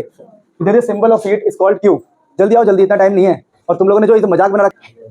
हाँ तो बात ये देखो, हीट का जो सिंबल होता है, चुप हो जाओ, ध्यान दो। हम किसी सिस्टम को हीट दे रहे हैं, जैसे मैंने कहा ये सिस्टम है मेरा, ये एक सिस्टम है जिसके अंदर गैस भरा हुआ है, मान लीजिए क्या भरा हुआ है, और मैं इसको हीट दे रहा हूँ। तो यहाँ पर क्या समझना, जब हम इसको हीट देंगे, हीट का मतलब होता है भाई आपने क्यू अमाउंट ऑफ हीट दिया, कई लोग इसको डेल्टा क्यू लिखते हैं, और बहुत कम अमाउंट हीट दिया तो उसको बोलते हैं डी क्यू। डी क्यू का मतलब होता है बहुत स्मॉल अमाउंट ऑफ हीट। तो हमने ये माना, या डेल्टा क्यू लिख सकते हो, डी क्यू लिख सकते हो, आपकी मर्जी है, आप डेल्टा क्यू लिख लो, डी क्यू लिख लो, इतना अगर इतना ज्यादा वो नहीं होता, ठीक है। तो मैंने किसी सिस्टम को हीट दिया delta Q.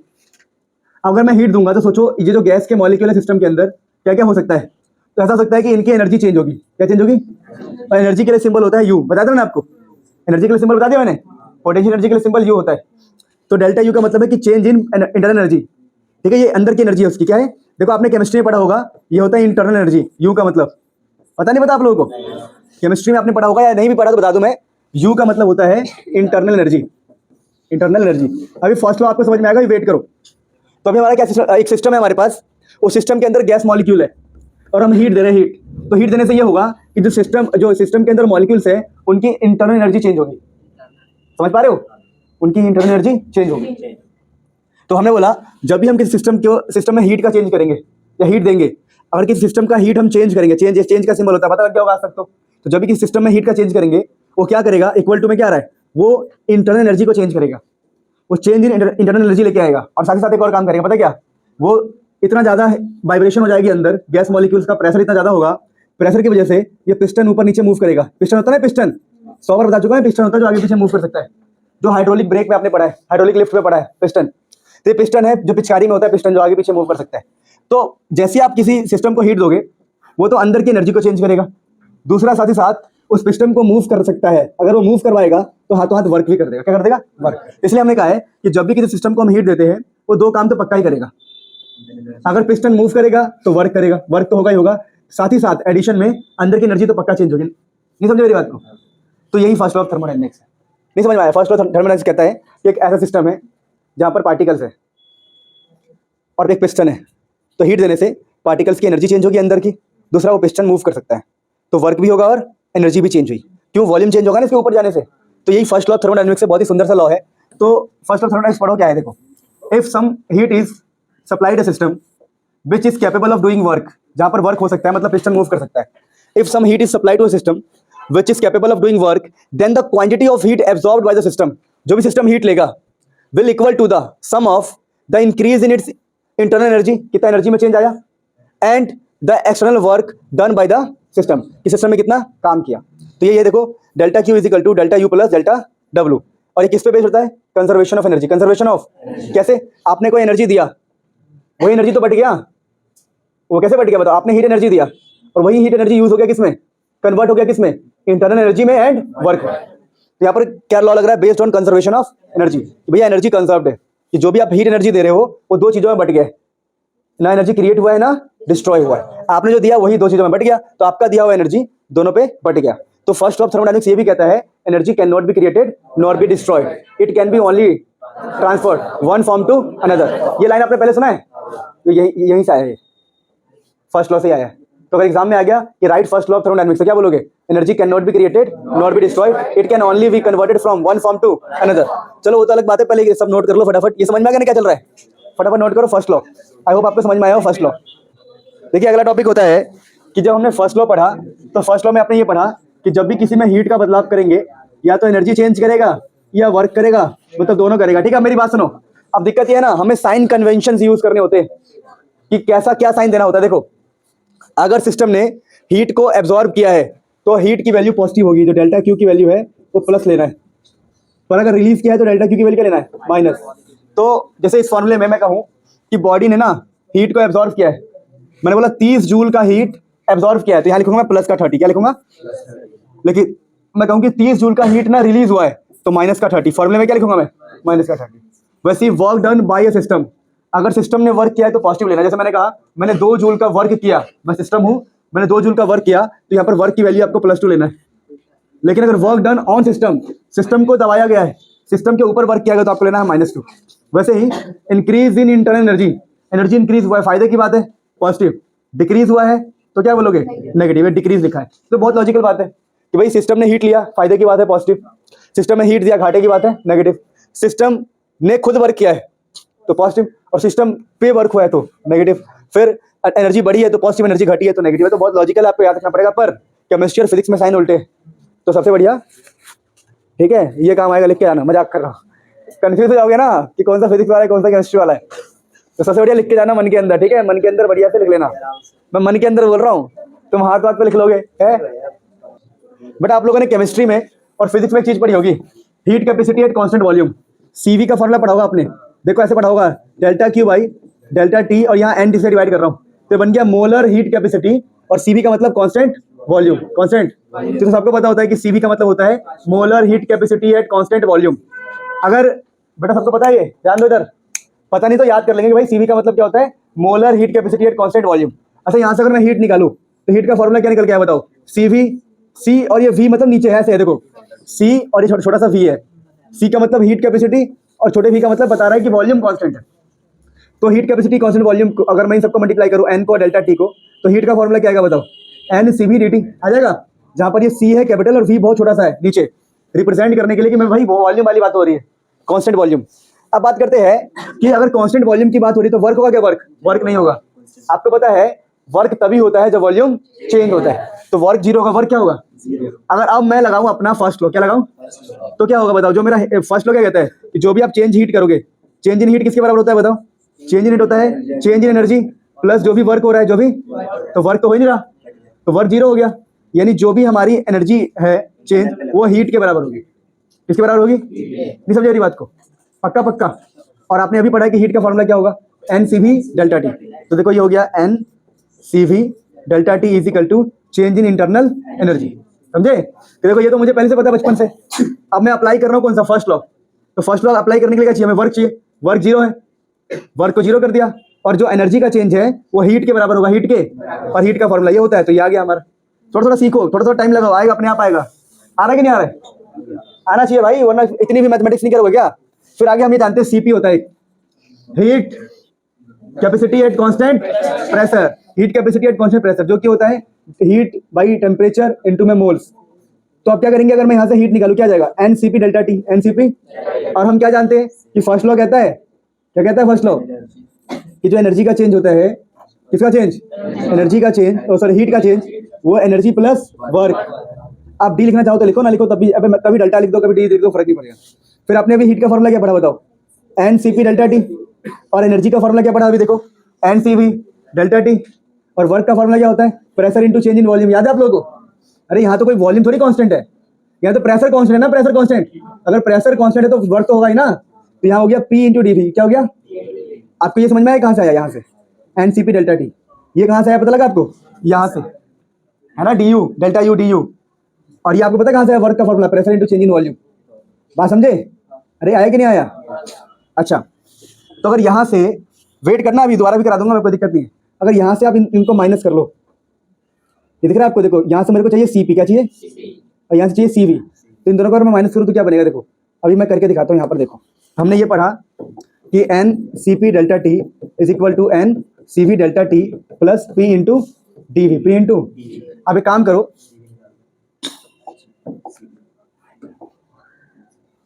CV D T, ठीक है, हम देते तो मोल्स 1 लेते तो इजी पड़ जाता, पर कोई बात नहीं, ऐसे कर देते।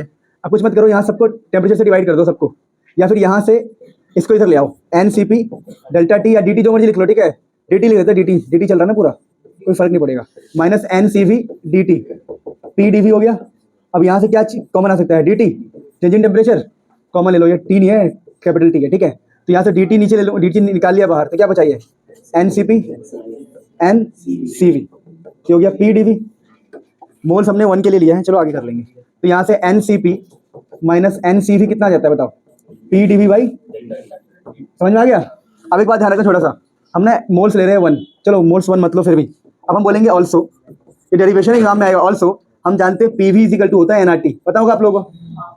अगर मैं टी से डिवाइड करूँ, टेम्परेचर से मैं डिफ्रेंशिएट करूँ, किससे डिफ्रेंशिएट करूँ, टेम्परेचर से, तो ये पी हो जाएगा, ये हो जाएगा D we by D T, कुल मिला के मैं कुछ नहीं कर रहा हूँ, टेम्परेचर के रिस्पेक्ट में डिफ्रेंशिएशन कर रहा हूँ। तो ये P D we by D T हो गया, ये एन हो गया, ये आर हो गया, ये हो गया D T by D T, तो ये तो कट जाएगा यहाँ से, और यहाँ से D we by D T की वैल्यू क्या आ गई बताओ, P D we by D T की वैल्यू किसके बराबर है बताओ, P D we by D T, समझ पा रहे हो, मैंने इसको डी टी से टी से डिवाइड किया मान लो, और इसको भी टी से डिवाइड किया, ये कट गया ना, तो यहाँ हो गया डी से multiply d d we by D T आ गया। मतलब आपको थोड़ा सा दिमाग को लगाना पड़ेगा क्योंकि मैथमेटिक्स आ गई है, अगर इतने में भी डर जाओगे तो आगे बहुत बड़ी बड़ी डेरिवेशन है, पागल हो जाओगे फिर। तो पी डी वी की वैल्यू किसके बराबर होती है बताओ, एन इंटू आर, तो आप बोलोगे देखो N C P minus N C V is equal to N into R, तो एन से एन कट गया, C P minus C V equal to R, इसको मेयर्स फॉर्मूला कहते हैं, जो केमिस्ट्री में पढ़ा आपने, याद है। तो आप ये मत सोचो कि डेरिवेशन बहुत मुश्किल है, थोड़ा लॉजिक लगाओ। देखो हमें पता है कि हीट कैपेसिटी जो है कांस्टेंट वॉल्यूम पे ऐसी लिखते हैं, थर्मल में भी कराया मैंने बहुत बार, ये तो सबको पता होता है यार, तो अगर पता नहीं तो याद कर लो, तो पता लग गया कि भाई हीट का फॉर्मूला होता है एनसीवीडीटी, और फर्स्ट लॉ के अकॉर्डिंग वर्क तो होगा नहीं यहाँ पर, क्योंकि वॉल्यूम कांस्टेंट है। वॉल्यूम क्या है, लिख दो यहाँ पर, क्या ये वॉल्यूम कांस्टेंट है, यहाँ पर लिखा हुआ है ऐसे ऐसे, वॉल्यूम कांस्टेंट है। वर्क 0 होगा तो जो हमारा एनर्जी का चेंज है वो हीट के चेंज के बराबर होगा, और हीट का चेंज तो ये रहा, तो एनसीवी डेल्टा टी आ गया एनर्जी के चेंज के बराबर। फिर अगली बार क्या पढ़ा हमने, सीपी क्या होता है, heat capacity at constant pressure, ये सीपी का मतलब होता है heat capacity at constant pressure. तो ये अब यहाँ से हीट का फॉर्मूला निकाल लिया मैंने। फिर मैंने कहा यार डी क्यू क्या होगा, अब मेरी बात सुन लो, 2 तरीके हैं, अगर आप डेल्टा लिखोगे तो हर जगह डेल्टा लिखना, अगर आप डी लिखोगे तो हर जगह, ठीक है, मेरे को तो हैबिट हो गया तो कहीं पे डेल्टा कहीं पे डी लिख दिया, पर सही क्या है, अगर डी लिखना है तो हर जगह डी, डेल्टा लिखना है तो हर जगह डेल्टा, आप डी यूज करो डेल्टा यूज करो, आप पे डिपेंड करता है। फिर मैंने बोला D Q is equal to D U plus W, work होता है प्रेशर इंटू वॉल्यूम, पहले बता दिया मैंने। फिर डी यू की वैल्यू मैं पहले निकाल चुका हूँ, सी बी डेल्टा टी, और डी क्यू की वैल्यू मैं निकाल चुका हूँ अब यहाँ से, नहीं समझे मेरी बात को। फिर यहाँ से कुछ नहीं माइनस किया, और फिर कुछ नहीं किया, हमने मोल्स को वैसे यहाँ पर 1 ले लिया, ठीक है। हमने ना इजी करने के लिए क्या किया, हमने कहा ये जो मोल्स है यहाँ पे ऐसे ना हो, एन इक्वल टू 1 ले लेंगे तो ये खत्म हो जाएगा, मेरी बात नहीं समझे, यहाँ का भी 1 मोल ले लिया, खत्म कर दिया मैंने, समझ पा रहे बात को।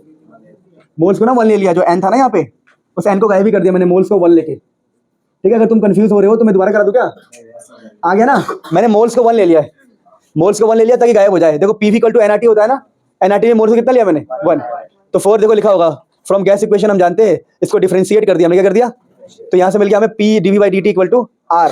फिर 1 और 2 से हम कर लेंगे, पहले नोट करो अच्छे से, मोल्स की वैल्यू 1 ले लेना, अच्छे से नोट कर लो। देखो अभी हम क्या पढ़ रहे हैं, ठीक है, टॉपिक है हमारा basic simple. Next topic application of first law, हम फर्स्ट लॉ को अप्लाई करेंगे, और फर्स्ट लॉ अप्लाई करके हमें ड्राइव करना, देखो CP minus CV equal to R, जिसको बोलते हैं मेयर्स फॉर्मूला, जो आपने केमिस्ट्री में पढ़ा है, बहुत ही इंपॉर्टेंट एग्जाम में आता है। कैसे ड्राइव करते हैं, बड़ा आसान तरीका बता, देखो पहले आप जानते हो 2 लाइन खींचना है, 2 लाइन, और बोलना कि फर्स्ट लॉ से मैं ये जानती हूँ, या मैं जानता हूँ कि जो भी मैं हीट दूंगा किसी को, वो क्या करेगा, एनर्जी चेंज करेगा प्लस वर्क करेगा। अब मैं ले रहा हूँ नाउ, मैं ले रहा हूँ सीवी, सीवी का मतलब होता है heat at constant volume, heat capacity at constant, तो इसका फॉर्मूला होता है हीट अपॉन टेम्परेचर, ठीक है। और सारा का सारा हम पता है किसके ले रहे हैं, 1 मोल ले रहे हैं, यहीं से 1 मोल, हम सारा का सारा 1 मोल के लिए ले रहे हैं, तो ये बन गया molar heat capacity at constant volume, और फॉर्मूला होता है हीट कैपेसिटी का हीट बाई टेम्परेचर। अब मुझे पता है कि मैंने बोल दिया कि भाई सीवी का मतलब है कांस्टेंट वॉल्यूम, एज वॉल्यूम क्या है हमारा, वॉल्यूम क्या है कांस्टेंट, वॉल्यूम हमारा कांस्टेंट लिया हमने कि वॉल्यूम चेंज नहीं हो सकता। अगर वॉल्यूम हमारा कांस्टेंट है तो इसका दिस इंप्लाई क्या होगा, हमारा वर्क क्या होगा 0।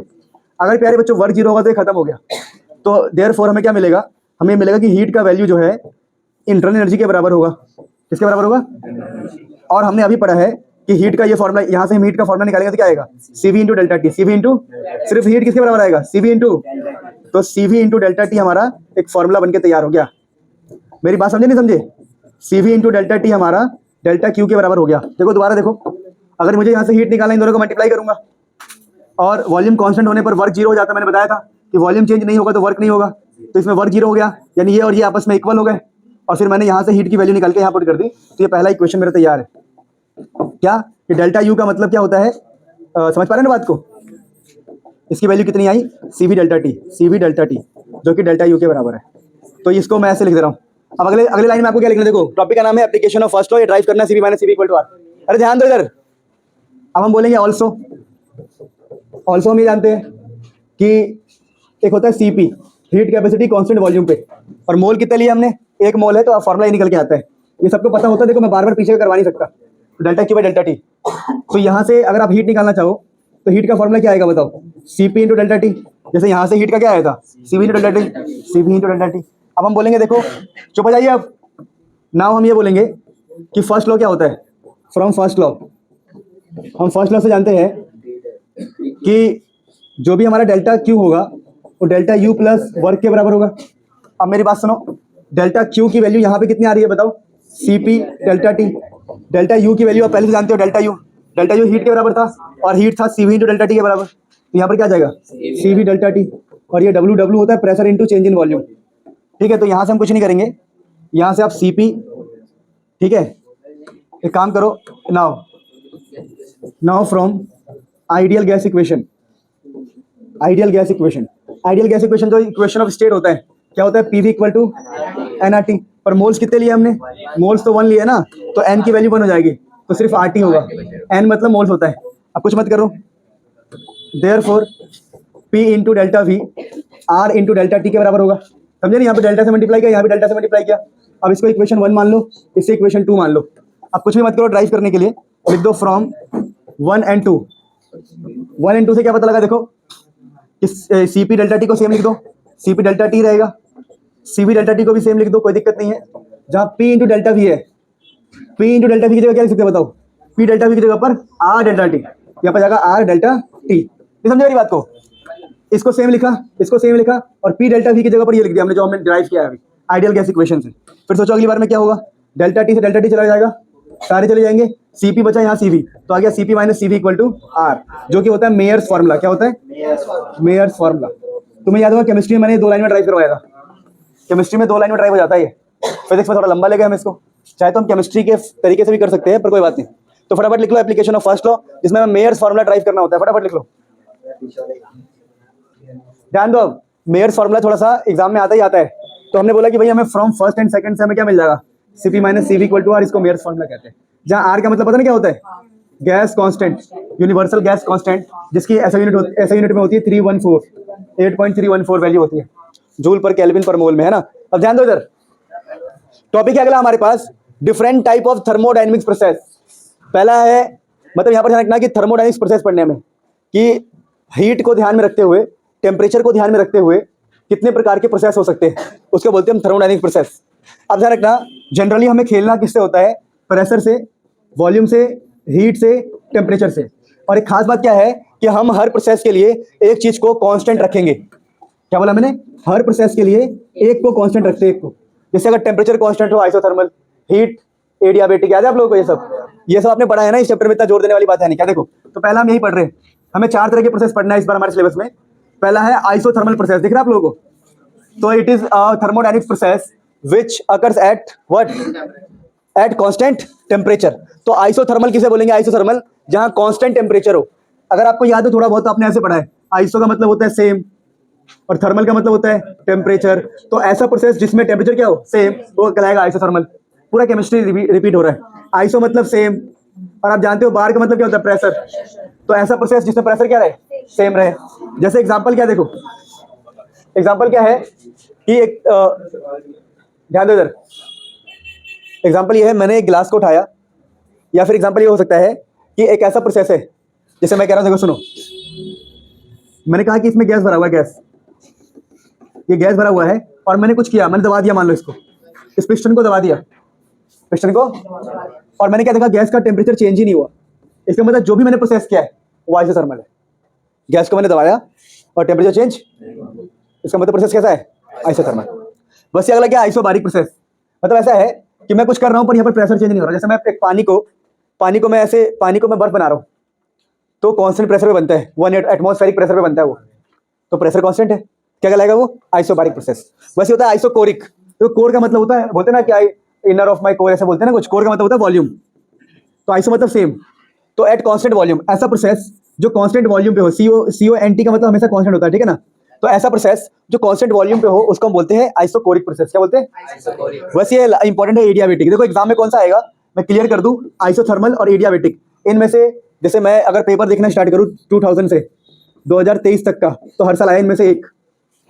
आइसोथर्मल या एडियाबेटिक, इन दोनों में से एक आया 5 मार्क्स का हमेशा, सीधा 5 मार्क्स का। कोई इसमें चीटिंग नहीं, कोई छल नहीं है, कोई छलावा नहीं है, 5 मार्क्स का आएगा और ये पक्का ही है। इसलिए मैं कहता हूँ मैं तुम्हें पास तो करा ही दूंगा, लास्ट में ऐसे ऐसे टॉपिक दूंगा कि पक्का पक्का आ जाएंगे उसमें से, पक्का ही पक्का।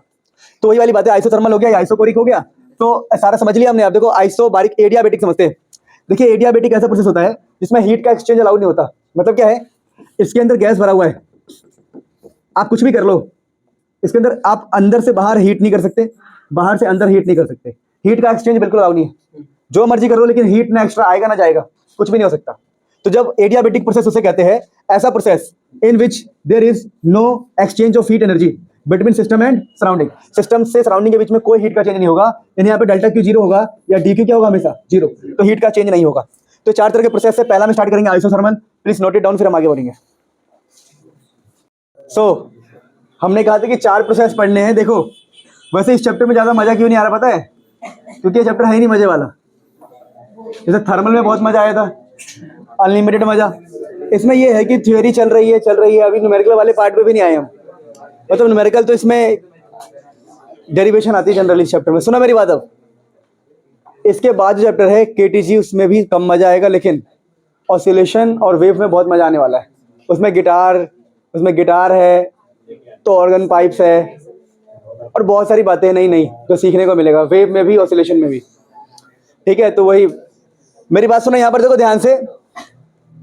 आइसोथर्मल प्रोसेस हम स्टार्ट करने जा रहे हैं, वेरी इंटरेस्टिंग और बहुत ही मजेदार है ये। इसके ऊपर क्वेश्चंस क्या बनेंगे मैंने सारे यहाँ लिखे हैं, पहले समझो पहले है क्या। देखो, N isothermal process is one in which the pressure and volume of the system change but temperature constant. यानी भैया आइसोथर्मल, मैंने कहा था जो भी प्रोसेस होगा एक चीज को कांस्टेंट करेंगे। क्या कांस्टेंट किया हमने इस बार, टेम्परेचर सेम रहेगा, टेम्परेचर चेंज नहीं हो सकता। अब मेरी बात सुनो, मान लो यहाँ चुप जाओ, यहां पर सिस्टम के अंदर गैस भरा हुआ है। अब सोचो मैंने पिस्टन बनाया, पिस्टन। अब मैं सडनली जाऊं और पिस्टन को दबा दूं ऐसे, तो क्या गैस मॉलिक्यूल्स के बीच का, जो बीच का है, जो डिस्टेंस है कम हो जाएगा, पार्टिकल्स को वेलोसिटी मिलेगी, काइनेटिक एनर्जी मिलेगा, क्या हीट जनरेट होगा? अगर हीट जनरेट होगा तो टेम्परेचर बढ़ेगा, तो क्या ये आइसोथर्मल रहेगा? तो यह आइसोथर्मल नहीं रहेगा। यानी कि आप कह रहे हो कि आइसोथर्मल तभी रहेगा जब किसी भी हाल में टेम्परेचर कांस्टेंट रहना चाहिए। अब टेम्परेचर सेम रखने के लिए क्या जुगाड़ लगाया गया देखो, तो बोला गया ना, आप एक काम करो, आप खुद देख लो क्या लिखा। देखो, essential condition for isothermal process to take place.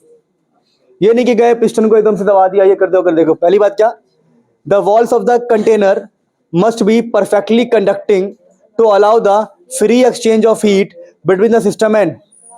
देखो भैया, हम चाहते हैं कि जो भी हीट पैदा हो वो एकदम तुरंत निकल जाए बाहर। क्या निकल जाए? ताकि वहां का टेम्परेचर ना बढ़े। तो टेम्परेचर बढ़ते क्या बन जाएगा, वो कुछ और बन जाएगा, आइसोथर्मल तो नहीं रहेगा। तो आइसोथर्मल तभी रहेगा जब वहां का हीट बाहर निकल जाए और हीट ना बढ़े। तो हमने क्या किया, जो दीवारें बनाई हमने कंडक्टिंग बनाई, परफेक्टली कंडक्टिंग, कि जब भी हम प्रोसेस करें और थोड़ा सा भी हीट जनरेट हो, वो सारा का सारा हीट कहाँ निकल जाए, बाहर निकल जाए। हीट को वहां पर जमा रहने देंगे ही नहीं, तो टेम्परेचर बढ़ेगा नहीं। मेरी बात समझे? तो ये एग्जाम में आता है, तुम्हें लग रहा होगा मैंने ऐसे लिखवा दिया, बेवकूफ थोड़ी हूं मैं कि इतना सारा कुछ लिखूंगा, अपनी मेहनत करूंगा खराब। फिर लिखा है द प्रोसेस ऑफ कंप्रेशन और एक्सपेंशन, जो भी हो, चाहे पिस्टन ऊपर जाए या नीचे आए, हम कंप्रेशन से ही समझ रहे हैं, should be very slow as to provide sufficient time for the exchange of heat. कहने का मतलब क्या है भाई, अगर देखो तुम एकदम से ऐसे दबा दोगे तो मॉलिक्यूल्स को बहुत ज़्यादा एनर्जी मिल जाएगी और उनके काइनेटिक एनर्जी इतना ज़्यादा हो जाएगा, बात समझ पा रहे हो, कि वहाँ पर हीट पैदा हो जाएगा। और ऐसा तो नहीं कि हीट पैदा हुआ और बाहर चला गया, हीट पैदा होगा, थोड़ा 2-4 सेकंड 5 सेकंड लगा बाहर जाने में। क्या 2 सेकंड के लिए टेम्परेचर बढ़ गया तो आइसोथर्मल नहीं रहेगा। आइसोथर्मल के लिए आपको चाहिए टेम्परेचर सेम। तो दिमाग के लगाया गया ऐसे, हल्का सा पिस्टन नीचे किया और थर्मामीटर लगा दिया, कुछ हुआ ही नहीं, चेंज ही नहीं हुआ टेम्परेचर। क्यों? आपने हल्का सा पिस्टन किया, थोड़े से मॉलिक्यूल्स की एनर्जी बढ़ी और हीट बाहर निकल गई। वॉल्स कैसी है? कंडक्टिंग। फिर आराम आराम से, बहुत ही स्लो, बहुत ही स्लो। बताओ कितना स्लो कि आप कुछ मत करो, एक पिस्टन बनाया आपने, ये सिस्टम है, सिस्टम, ये पिस्टन नीचे मूव कर सकता है। एक चावल का दाना लिया, डाल दिया, फिर अगला दाना लिया, डाल दिया, अगला दाना डाला, मतलब कम से कम 20-25 दिन तक दाने डालते रहोगे, तब जाकर हल्का सा नीचे जाएगा। इतने चाटे पड़ेंगे ना अभी, ठीक हो जाएगा। एक समझे मेरी बात को? मेरी बात नहीं समझे कि हम पिस्टन के ऊपर आराम आराम से दाना डालेंगे, 1 दाना 2 दाना 3 दाना 4 के, हल्का, बिल्कुल नेग्लिजिबल चेंज आए। नेग्लिजिबल चेंज आने से फायदा क्या होगा? बहुत स्लो है, बहुत स्लो है, तो एक तो एनर्जी कम चेंज होगी पार्टिकल्स की, और दूसरा जो हीट है वो तुरंत बाहर निकल जाएगा, क्योंकि बहुत कम एनर्जी थी ना, हीट एनर्जी जो पैदा हुई है। तो अगर हीट बिल्कुल ही पैदा नहीं होने दे रहे तो टेम्परेचर सेम रहेगा और ये बन जाएगा हमारा। तो बोलो एक ही बात को आप इतना खींचते क्यों? ताकि तुम्हें याद रहे, ध्यान रखना लंबे समय तक। तो 2 कंडीशन हो गई, process must be slow and must be conducting walls, है ना। अब मेरी बात सुनो, न्यूमेरिकल्स को पहचानने के लिए हिंट दे रहा हूँ। 2 फॉर्मूला, इसका फॉर्मूला जब होगा ना, आइसोथर्मल का ही पढ़ेंगे, तो एग्जाम में आता है न्यूमेरिकल, तो बच्चे पहचान नहीं पाते कौन सा प्रोसेस है, कि आइसोथर्मल है कि एडियाबेटिक है कि कौन सा प्रोसेस है, बच्चों को आज तक पता नहीं चला। तुम्हें पता लग जाएगा, बोलो क्यों? कंडक्टिंग वॉल्स दिखाई दे और बहुत स्लो दिखाई दे, समझ जाना फॉर्मूला किसका लगेगा? आइसोथर्मल का फॉर्मूला लगेगा। कोई दिक्कत तो नहीं किसी को? चलिए तो ये नोट करिए, फिर हम आगे बढ़ते हैं। देखिए टॉपिक का नाम क्या है? Work done in isothermal process. Topic का नाम क्या है? Work done in isothermal process. पक्का एग्जाम में आने का चांस है। मैं रफली करवाता हूँ, पहले आप देखिए इधर। प्यारे बच्चों ध्यान दो इधर। मैंने कहा कि मान लो यहाँ पर एक है ना, वो है सिलेंड्रिकल, और ये है पिस्टन है, और ये एक सिलेंडर है, सिलेंडर, ठीक है, और इसमें गैस भरा हुआ है, गैस, और हमने कुछ नहीं कर रहे, हम यहाँ से पिस्टन को दबाते हुए लाए हैं नीचे तक, यहाँ तक पिस्टन को हमने दबाया है। दबाया तो हमने कुछ वर्क किया होगा, अरे गैस है ना, गैस, तो हमने ऊपर वर्क किया है, तभी तो पिस्टन यहाँ आया है, यहाँ से यहाँ तक आया है। तो हमें वर्क निकालना है, और कंडीशन है आइसोथर्मल। तो बड़ा इजी डेरिवेशन है, देख लो इसको। हम कहते हैं वर्क होता है, जब भी आइसोथर्मल की बात हो, वर्क का फॉर्मूला होता है फोर्स इंटू डिस्प्लेसमेंट। पर हम जानते हैं कि वर्क का हमने फॉर्मूला पढ़ा है क्या? P into D. पर ये आइसोथर्मल है ना, आइसोथर्मल, तो आइसोथर्मल में हमारा जो प्रोसेस है बहुत ही स्लो होता है। तो स्लो वाले प्रोसेस के लिए वर्क का ये फॉर्मूला होता है, ध्यान रखना। कभी भी कोई भी प्रोसेस स्लो हो तो वर्क का फॉर्मूला होता है P इंटू डी, ठीक है। अब हमें पता लग गया कि भाई ये वर्क का फॉर्मूला होता है। अब क्या करना है? कुछ भी नहीं बेटा, आवाज आ रही है। फिर हम जानते हैं आइडियल गैस इक्वेशन से, क्या जानते हैं हम? PV इक्वल टू nRT होता है। तो यहां से P की वैल्यू क्या आएगी बताओ? बताओ, nRT बाई V आ जाएगा ना, पता नहीं पता? तो ये हो जाएगा nRT बाई V इंटू में dV। P की जगह लिख दिया मैंने, P की जगह। और ये इंटीग्रेशन चलेगा। अब यहाँ ना इंटीग्रेशन जिसको नहीं आती होगी दिक्कत तो होगी थोड़ी सी, पर हम रट्टा मार लेंगे यहाँ पर। तो n की वैल्यू n रहने दो, r की वैल्यू r रहने दो, t की वैल्यू t, और ये dv इंटू वी हो गया, dv बाई v हो गया। तो ये हो गया dv बाई v का इंटीग्रेशन। अब देखिए इंटीग्रेशन आपको पता होगा, ये पता कौन सा इंटीग्रेशन है? 1/x, इसका आंसर होता है ln x, तो ये ln v। और मैं मान रहा हूँ कि वॉल्यूम 1 से लेके वॉल्यूम 2 तक, मतलब इनिशियल वॉल्यूम v1 है और फाइनल क्या है? v2। तो यहाँ से क्या आएगा देखो, ये हो गया nRT, क्या हो गया? nRT, अपर लिमिट माइनस लोअर लिमिट। देखो लिमिट पुट करते, पता आप लोगों को? Final value minus initial value. अब ये देखो यहाँ एक फॉर्मूला क्या लग जाएगा, सुनो मेरे बच्चों, आपने एक फॉर्मूला पढ़ा होगा, log a minus log b, log a by b, पढ़ा आप लोगों ने? तो वही लग रहा है यहाँ पर। तो याद रखना 1 dv बाई v का इंटीग्रेशन ln v होता है। और ऐसे ये सब आ गया, अपर लिमिट इसमें ln v2 minus ln v1, और फाइनल वैल्यू माइनस इनिशियल कर दिया, फिर ये है ना, बन जाता है ये ln v2 by v1, log a minus log b, log a by b होता है। अब यहाँ से देखो ये ln है, कुछ नहीं करना, n रहने दो, r रहने दो, t रहने दो। यहाँ पर आपको एक छोटी सी चीज से मल्टीप्लाई करना है, 2.303 से, 2.303 से, जिससे क्या होगा, ये ln है, ln ये अपने आप log में कन्वर्ट हो जाएगा। तो log v2 बाई v1, और ये डेरिवेशन 5 से 3 मार्क्स में आती है, पक्का गारंटेड। तो बड़ा इजी है, देखो कुछ भी नहीं करना है, रट्टा मारना है हल्का सा। पर इसको एग्जाम में कैसे लिख के आना है, ये रहा देखो। एग्जाम में आपको बोलना है कि work done in isothermal process, तो हमने क्या बोला है कि consider n moles of an ideal gas. हमने माना एक आइडियल गैस है जो भरा हुआ है सिलेंडर में, सिलेंड्रिकल है, जिसकी कंडक्टिंग वॉल्स है। क्या है ये तो हमें पता है कि भाई कंडक्टिंग वॉल्स ही होना चाहिए। And provided with friction and movable piston, यहाँ पर जो पिस्टन है वो फ्रिक्शन लेस है, क्या है, एंड मूव कर सकता है इजीली, आराम से। Let P the pressure of the gas, हमने माना कि गैस का जो प्रेशर है वो पी है। अब हम क्या कर रहे हैं, work done by the gas when the piston moves up through a small distance dx is given bye p into dv। जैसे pressure into area force into displacement dx, तो ये p इंटू dv बन जाता है। फिर हम बोलेंगे भाई ये हो गया, फिर हम बोलेंगे सपोज यहां से ये रहा, suppose the gas expand isothermally from initial state P1 V1 to the final P2 V2। तो भैया इनिशियली प्रेशर P1 है, वॉल्यूम क्या है V1, प्रेशर P2 है, वॉल्यूम मतलब फाइनल P2 हो जाएगा, वॉल्यूम क्या हो जाएगा V2।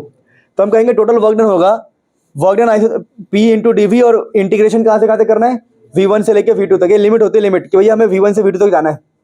देखो आपको रट्टा मारना पड़ेगा अगर आपको मैथमेटिक्स नहीं आती है या आपको मैथमेटिक्स से डर लगता है तो। इसके अलावा कोई ऑप्शन मेरे पास भी नहीं है, आपके पास भी नहीं है। Please try to understand. जहां समझाने वाली बात होगी वहां तो मैं आपकी हेल्प करूंगा, पर जहां नहीं हो सकती नहीं हो सकती। फिर हम बोलेंगे we know for n moles of gas PV equal to nRT होता है, तो प्रेशर हो जाएगा nRT बाई V। फिर हम क्या बोलेंगे कि भाई प्रेशर की जगह पर, सुनते रहना, कि भाई प्रेशर की जगह पर nRT बाई V लिख दिया इंटू dV, और वॉल्यूम 1 से लेके मुझे वॉल्यूम 2 तक जाना है।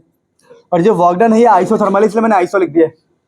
अब nRT बाहर आ गया, बचा 1/v इंटू dV, तो हो जाएगा ln v। क्या हो जाएगा, फिर एक बार upper limit minus lower limit, तो ये बन जाएगा nRT ln v2 minus ln v1। तो ये nRT ln v2 by v1। फिर कुछ नहीं है, बस हो गया। अब इसको लॉग में कन्वर्ट कर देंगे। कैसे लॉग में कन्वर्ट करेंगे, तो कुछ नहीं, आगे हम मल्टीप्लाई कर देंगे 2.003, ये क्या है nRT log v2 by v1। अगर आप चाहो, ये हमारा फॉर्मूला ड्राइव हो गया है, लेकिन आप चाहो तो प्रेशर में भी कन्वर्ट कर सकते हो। कैसे, आप जानते हो PV इक्वल टू nRT होता है, तो प्रेशर जो है nRT बाई वॉल्यूम होता है, nRT बाई। और अगर मैं यहाँ पर P1 लिखूंगा तो यहाँ पर V1 होगा, यहाँ P2 लिखूंगा तो यहाँ पर क्या होगा, यानी प्रेशर और वॉल्यूम आपस में क्या होता है, उल्टे। तो अगर मैंने यहाँ पर V2 लिखा है तो यहाँ पर P1, सेम फॉर्मूले में यहाँ पर क्या लिख सकता हूँ मैं, P1। अगर मैंने यहाँ पर V1 लिखा है तो सेम फॉर्मूले में क्या लिख सकता हूँ, P2। तो ये जो वर्क डन का फॉर्मूला आया है आइसोथर्मल के लिए आया है, एक बार वॉल्यूम के टर्म में और एक बार प्रेशर के टर्म में। तो फटाफट आप इसको पूरे डेरिवेशन को नोट करो, ये हमारा लास्ट टॉपिक है आज का। And believe me very important from the exam point of view. मैंने ट्राई किया जितना इजीली मैं समझा सकता हूँ, ठीक है, क्योंकि इंटीग्रेशन ये सब तो मैं करवा नहीं सकता आपको फिलहाल, तो नोट कर लो अच्छे से। सो अगला टॉपिक है एडियाबेटिक प्रोसेस। अब देखो पहले हम बातें करते हैं, बाद में काम और बातें करेंगे। देखो अगर हम एडियाबेटिक प्रोसेस की बात करें तो कहते हैं, ध्यान दो इधर, ऐसा प्रोसेस जिसके अंदर सिस्टम से सराउंडिंग में, सराउंडिंग से सिस्टम में हीट का एक्सचेंज बिल्कुल ना हो, उसको हम एडियाबेटिक कहते हैं। मतलब क्या है कि मान लो आपके पास एक सिस्टम है, ये है, इसमें गैस भरा हुआ है और इसके अंदर 10 जूल है हीट, और 100 साल बाद भी अगर 10 जूल रहे तो अब ये समझ जाएंगे ना हीट बाहर गया है ना हीट अंदर आया है, तो बोलेंगे जो भी यहाँ पर हुआ है 100 साल के अंदर क्या क्या हुआ होगा, कभी सिस्टम नीचे गिर गया होगा, धरती कभी इधर गया होगा, कभी उधर गया होगा, किसी ने कभी यूज किया, किसी ने कभी यूज किया, किसने कब क्या किया, 100 साल बीत गए ना। इतने सारे प्रोसेस इसके ऊपर हुए, कभी सर्दी आया, कभी गर्मी आया, कभी कुछ आया, लेकिन तब भी इसका हीट एक्सचेंज नहीं हुआ, मतलब इस सिस्टम पे कोई काम नहीं, मतलब ऐसा कुछ हुआ नहीं कि वो समझ गया ना बात को। तो adiabatic process is one in which the pressure, volume and temperature of the system changes. मतलब आपको मैंने बताया था एक ही चीज चेंज नहीं होता, बाकी सब चेंज हो सकता है ना, but there is no exchange of heat between the system and द। मैंने आपको ऐसे कहा था कि हम 3-4 बातों की बातें करेंगे, प्रेशर, वॉल्यूम, टेम्परेचर, हीट। तो इनमें से एक कांस्टेंट रहेगा हमेशा, तो यहाँ पर हीट कांस्टेंट हो गया, हीट चेंज नहीं होगा। बाकी प्रेशर चेंज हो रहा है, वॉल्यूम चेंज हो रहा है, टेम्परेचर चेंज हो रहा है, क्या मतलब है, हीट चेंज नहीं होना चाहिए। समझ पाए बात को। तो इसको हमने बोला एडियाबेटिक प्रोसेस, यहाँ पे लिखा हुआ है एडियाबेटिक प्रोसेस, ठीक है ना, जो हमने लास्ट टाइम छोड़ा था एडियाबेटिक प्रोसेस। देखो मैं बता रहा हूँ, फिजिक्स इज वेरी इजी, समझना है, याद करना है, समझना है, याद करना है। अगर तुमसे कोई कहता है कि तुम याद मत करो तो वह बेवकूफ बना रहा है, याद नहीं होगा, पेपर में लिख नहीं पाओगे, हाथ नहीं चलेंगे, फेल हो जाओगे। रट्टा मारना है हमारो, बहुत लॉजिकल है भाई, रट्टा मारना है। अब लिखे, रट्टा का मतलब क्या है, आपने 4 बार इसको लिखा, आपने याद कर लिया, तो आजकल एक गलत फहमी है कि रट्टा मार रहा हूं मैं, इंटेलिजेंट नहीं, मैं बुद्धू हूं। तुम हो फिर भी रट्टा मारो, नहीं हो फिर भी रट्टा मारो। समझ पा रहे मेरी बात को, रट्टा मारना ही है, याद करना ही है, याद नहीं करोगे तो फिर काम नहीं होगा। अब देखो एसेंशियल मतलब जरूरी condition for an adiabatic process to take place, important है ये टॉपिक, एग्जाम में आता है। अब मैं तुमसे बातें करता हूं कि भाई जरूरी कंडीशन क्या है कि हीट का एक्सचेंज ना हो, तो यहाँ पर एक तरीका है। देखो, हम ना प्रोसेस को इतना फास्ट रखेंगे कि हीट एक्सचेंज को टाइम ही नहीं मिलेगा। क्या क्या समझ नहीं आया? जैसे कि सिंपल सा एग्जांपल दे रहा हूँ, आपने इतना फास्ट किया ना प्रोसेस को कि आपको पता ही नहीं चला कि हीट एक्सचेंज हुआ कि नहीं हुआ। बहुत फास्ट रखना है। जैसे जब टायर फटता है, जब कभी टायर फटता है ना, तो ऐसा नहीं होता कि देखो अब टायर कब फटेगा, सोचो जब बहुत गर्माहट पैदा हो जाएगी, अंदर के गैस मॉलिक्यूल बहुत गर्म हो जाएंगे, समथिंग ऐसा ना। लेकिन टायर फटना एक बहुत ही रैंडम प्रोसेस है, खटैक से फटता है। तो उस टाइम पर जो प्रोसेस है एडियाबेटिक ही होता है, क्योंकि हम हीट एक्सचेंज का मौका देते ही नहीं है। आप थोड़ा इसको समझ नहीं पाओगे कि रियल लाइफ में होता नहीं है जनरली। जैसे तो समझ गए रियल लाइफ में आइसोथर्मल वाला, पर इसको आपको समझना पड़ेगा कि हम इतना फास्ट करेंगे प्रोसेस को कि हीट एक्सचेंज के लिए टाइम ही नहीं मिलेगा। देखो, जो बच्चे फोकस नहीं कर रहे ना, दिल से बैठो यहाँ पे, ऐसे नहीं कि ऊपर ही मन से बैठे। जो बोल रहा हूँ उसको सुनो, उसको इमेजिन करो। वरना फिर 11th भी निकल जाएगा, 12th भी निकल जाएगा, पास तो मैं कराई दूंगा, मुझे पता है, लेकिन फिर फायदा क्या है जीवन में यार? जब टाइम दे रहे हो, बैठ रहे हो, तो यहाँ होना चाहिए सब कुछ, है ना। देखो, तो पहली बात तो हम चाहते हैं कि हीट एक्सचेंज ना हो। तो पहली कंडीशन तो ये हो सकती है कि भाई जो दीवारें हो कैसी हो, नॉन कंडक्टिंग। दीवारें नॉन कंडक्टिंग हो, दीवारें इंसुलेटर हो, है ना। नॉन कंडक्टिंग या इंसुलेटिंग दीवारें हो कि हीट बाहर जा ही ना सके। और पहली कंडीशन तो ये हो जाएगी, देखो, कि the wall of the container must be perfectly insulated so that there cannot be any exchange of heat between the gas and the surrounding, कि भाई सराउंडिंग और गैस के बीच में कोई हीट का एक्सचेंज ना हो, ना हीट आए ना हीट जाए। दूसरी कंडीशन जो इंपॉर्टेंट है, जो हमारी पहचान रहेगी, द प्रोसेस ऑफ कंप्रेशन और एक्सपेंशन, यानी फटे या हम दबाए, जो भी प्रोसेस करें इसके ऊपर, गैस के ऊपर, शुड बी सडन, बहुत सडन होना चाहिए, बहुत सडन, फास्ट भी नहीं, बहुत सडन, अचानक, so that heat does not get time to get exchange with the surrounding। इतना फास्ट काम हो कि हीट एक्सचेंज का टाइम ही ना मिले। आपको पता है ना कि जैसे मुझे बर्फ को पिघलाना है तो टाइम लगेगा, ऐसा हो गया। मान लो तुमने बहुत खोलते हुए लावा में बर्फ डाल दिया, तुरंत पिघल जाता है वो। आप देखना कभी टाइम लगता है, कितनी भी ज्यादा आपके पास हीट क्यों ना हो, बर्फ को डालोगे उसको टाइम लगेगा।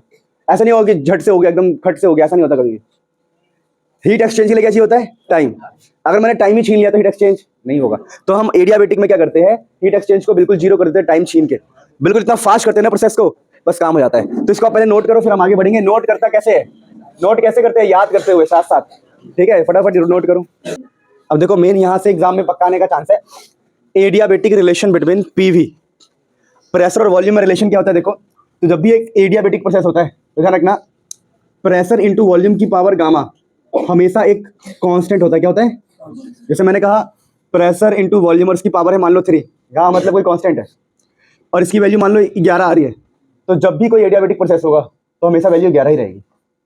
चाहे वो प्रोसेस तुम लंदन में करो, अमेरिका में करो, बिहार में करो, यूपी में करो, अपने घर में करो, कहीं भी करो, अगर आपने एडियाबेटिक प्रोसेस किया है तो प्रेशर इंटू वॉल्यूम की जो पावर होगी हमेशा कांस्टेंट होती है।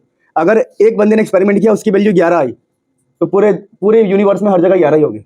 लेकिन अगर मान लो किसी ने एक्सपेरिमेंट किया होता बचपन में, स्टार्टिंग में, और प्रेशर इंटू वॉल्यूम की पावर जो गामा है वो 100 आती, तो आज भी 100 ही आ रही होती, हर जगह 100 ही होती। समझ पा रही बात को? क्योंकि वो कांस्टेंट है, क्या है, और कांस्टेंट कभी बदलता नहीं है। तो ये ध्यान रखना कि प्रेशर इंटू वॉल्यूम की पावर जो होती है ना, वो कांस्टेंट होती है। तो यहाँ से हम ऐसा भी तो अगर जब भी कांस्टेंट, तो इसका ऐसा भी लिखते हैं कि प्रेशर इंटू वॉल्यूम की पावर किसी एक एक्सपेरिमेंट के लिए कर लोगे ना, तो दूसरे एक्सपेरिमेंट के लिए इक्वल ही आएगा, P2 V2 की पावर गामा के बराबर ही होगा। नहीं समझे? मतलब पहले एक्सपेरिमेंट में ये आंसर है, दूसरे में भी क्या होगा, यही होगा, इसलिए इक्वल है। अब यहाँ पर गामा का मतलब क्या होता है सर? तो heat capacity of constant pressure, पढ़ा आप लोगों ने? Heat capacity at constant pressure को जब हम डिवाइड करते हैं heat capacity at constant volume, क्या बोला मैंने? Heat capacity of constant pressure को जब डिवाइड करते हैं heat capacity at constant volume, तो जो चीज आती है उसको बोलते हैं हम गामा। क्या बोलते हैं उसको? तो आपको ध्यान रखना पड़ेगा। तो यहां से हमने क्या सीखा कि भाई पीवी इक्वल टू कांस्टेंट होता है, गामा का मतलब क्या होता है, और P1 V1 gamma equal to P2 V2 gamma का मतलब है कितने भी एक्सपेरिमेंट कर लो, मान लो तीसरा एक्सपेरिमेंट करोगे तब भी आंसर क्या आएगा, सेम ही आएगा। समझे मेरी बात को? तो फटाफट नोट कर लो, इंपॉर्टेंट है बहुत ज्यादा, ठीक है। इस पर डायरेक्ट क्वेश्चन भी आते हैं, मतलब ठीक है, इसको बस नोट कर लो, फिर आगे हम वर्क डन का फॉर्मूला पढ़ेंगे, इंपॉर्टेंट है काफी ज्यादा। तो जैसा हमने, अब हमें निकालना है work done in the adiabatic process. अगर कोई प्रोसेस ऐसा है जिसमें हीट का एक्सचेंज नहीं हो रहा, तो वर्क का फॉर्मूला क्या होगा? उसके लिए आपको थियरी जो होती है, consider N ideal gas in a cylinder, ये वाली थ्योरी सेम लिखनी है। फिर नीचे जो लाइन होगा, suppose the gas expands adiabatically and changes from the initial state P1 V1 T1 to P2 V2 T2, लिख दोगे ये? जैसे मतलब पहले तो सेम थ्योरी लिख देंगे पीछे वाला, आइसोथर्मल वाला, फिर उसके नीचे ये लिख के फिर हम अपना डेरिवेशन स्टार्ट करेंगे। अब इसका डेरिवेशन बहुत ही ज्यादा टफ है, मतलब कि इतना टफ है कि तुम्हारे पसीने छूटने वाले हैं, तो इसको अच्छे से याद कर लेना, एग्जाम में पक्का आता है, ठीक है। बच्चों, जो वीडियो मैंने शूट किया था एडियाबेटिक का क्लासरूम में, उसमें क्या था ना, ऑडियो मेरा ना माइक थोड़ा मैं क्या बोलूँ, माइक तो महंगा ही है लेकिन इतना महंगा नहीं है, 20-25 हज़ार का नहीं है, थोड़ा सस्ता है। तो माइक ना कभी कभी कनेक्शन छोड़ देता है। इस वजह से ना मुझे अपनी पुरानी वीडियो जो मैंने पिछली बार पढ़ाया था उसको कट करके इसमें डालना पड़ा एक डेरिवेशन के लिए, बाकी सब अभी लेटेस्ट ही है। ठीक है, पिछली बार पढ़ा था एडियाबेटिक प्रोसेस, है ना, जिसमें हमने थियोरेटिकल बातें कर ली थी कि भाई टायर जब फटता है बहुत तेजी से, बहुत फास्ट प्रोसेस है, तो उसको बोलेंगे एडियाबेटिक प्रोसेस। क्या बोलेंगे? Adiabatic process. अब हमें पढ़ना पड़ेगा एडियाबेटिक प्रोसेस के इक्वेशंस को और उसमें वर्क कितना होता है, work done bye adiabatic process. ठीक है, तो हम स्टार्ट करते हैं, फिर ग्राफ भी पढ़ना हमें। तो सबसे पहले हम स्टार्ट करेंगे क्या बेटा, equation of state for adiabatic process. Equation of state for adiabatic process, adiabatic change या एडियाबेटिक प्रोसेस। ठीक है, एडियाबेटिक प्रोसेस। अब कहानी को समझो, देखो अब यहाँ पर हमें क्या मिलता है, हमें मिलता है देखो P, क्या मिलता है हमें यहाँ पर, P इंटू वी की power gamma equal to constant. जैसे पिछले वाले केस में क्या था आइसोथर्मल में, P into V equal to constant, यहाँ पर क्या है पी वी की power gamma equal to constant. आप बोलोगे सर कि फिर ये गामा क्या है, तो बेटा गामा के चक्कर में मैंने पीछे आपको पढ़ाया है, गामा का मतलब होता है CP और CV का रेशियो। क्या मतलब होता है? CP और CV का रेशियो को बोलते हैं हम गामा। क्या बोलते हैं? गामा।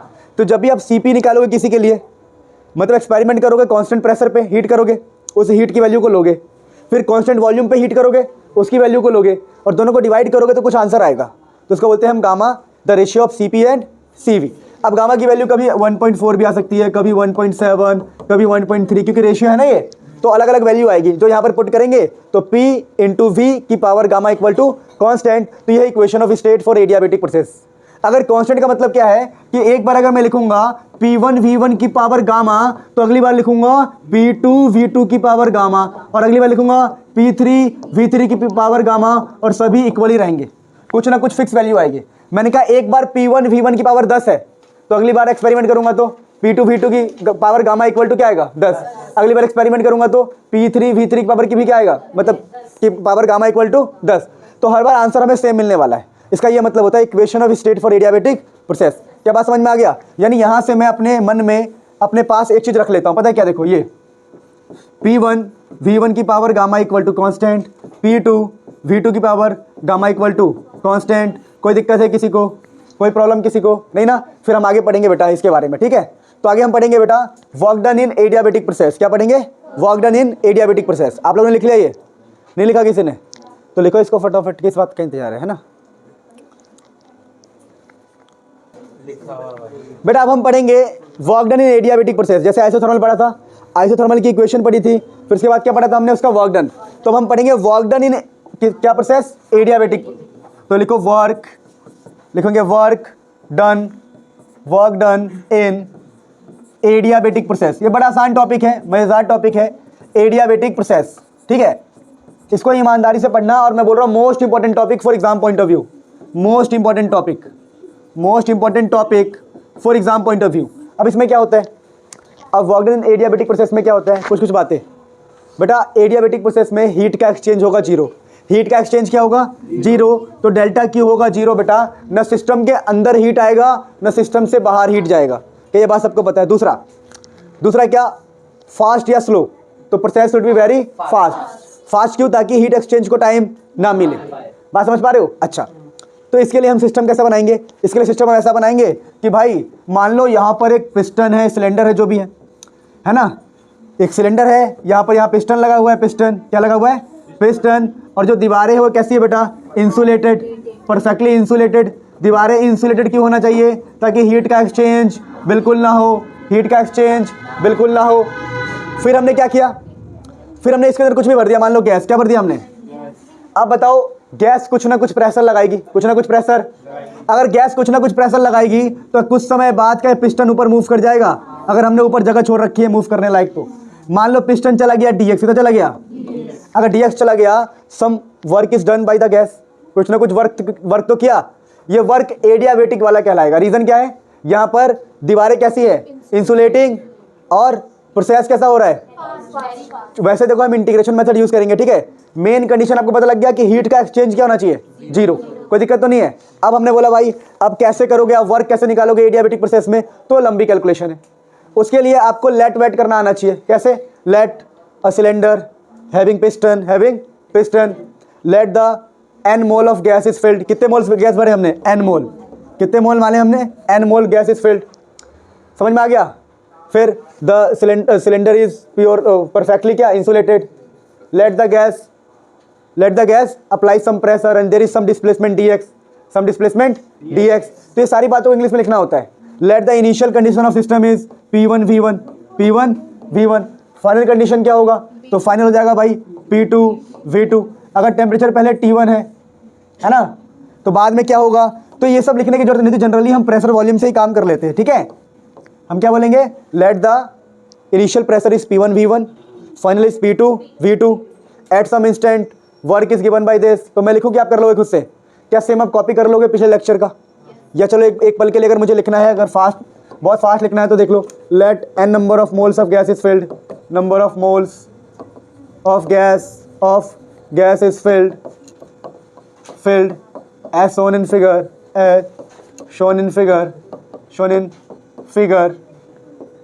है ना. the walls of cylinder is perfectly क्या होगा बेटा? perfectly insulated so that there will be no exchange of heat. ठीक है. let the initial condition, क्या बोल रहा हूं मैं?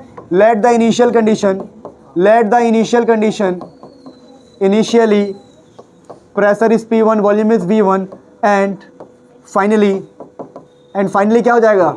pressure P2 और volume V2. ठीक है. now at some instant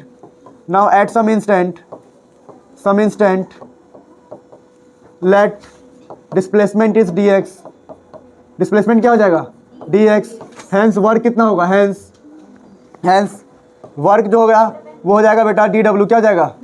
वो हो जाएगा P इंटू dv. क्या हो जाएगा? P इंटू, क्या ये पहले से जानते हैं आप लोग? Pressure into change in volume is work. ना अगले स्टेप में क्या लिख देंगे बेटा? अगले स्टेप में क्या लिख देंगे? हम बोल देंगे भाई देखो बहुत सिंपल सी बात है. Total work is given bye integration. Total work is, देखो मुझे ऐसा लगता है कि इस एज तक आते आते बच्चों को पता लग जाना चाहिए क्या लेट करना है क्या लेट नहीं करना.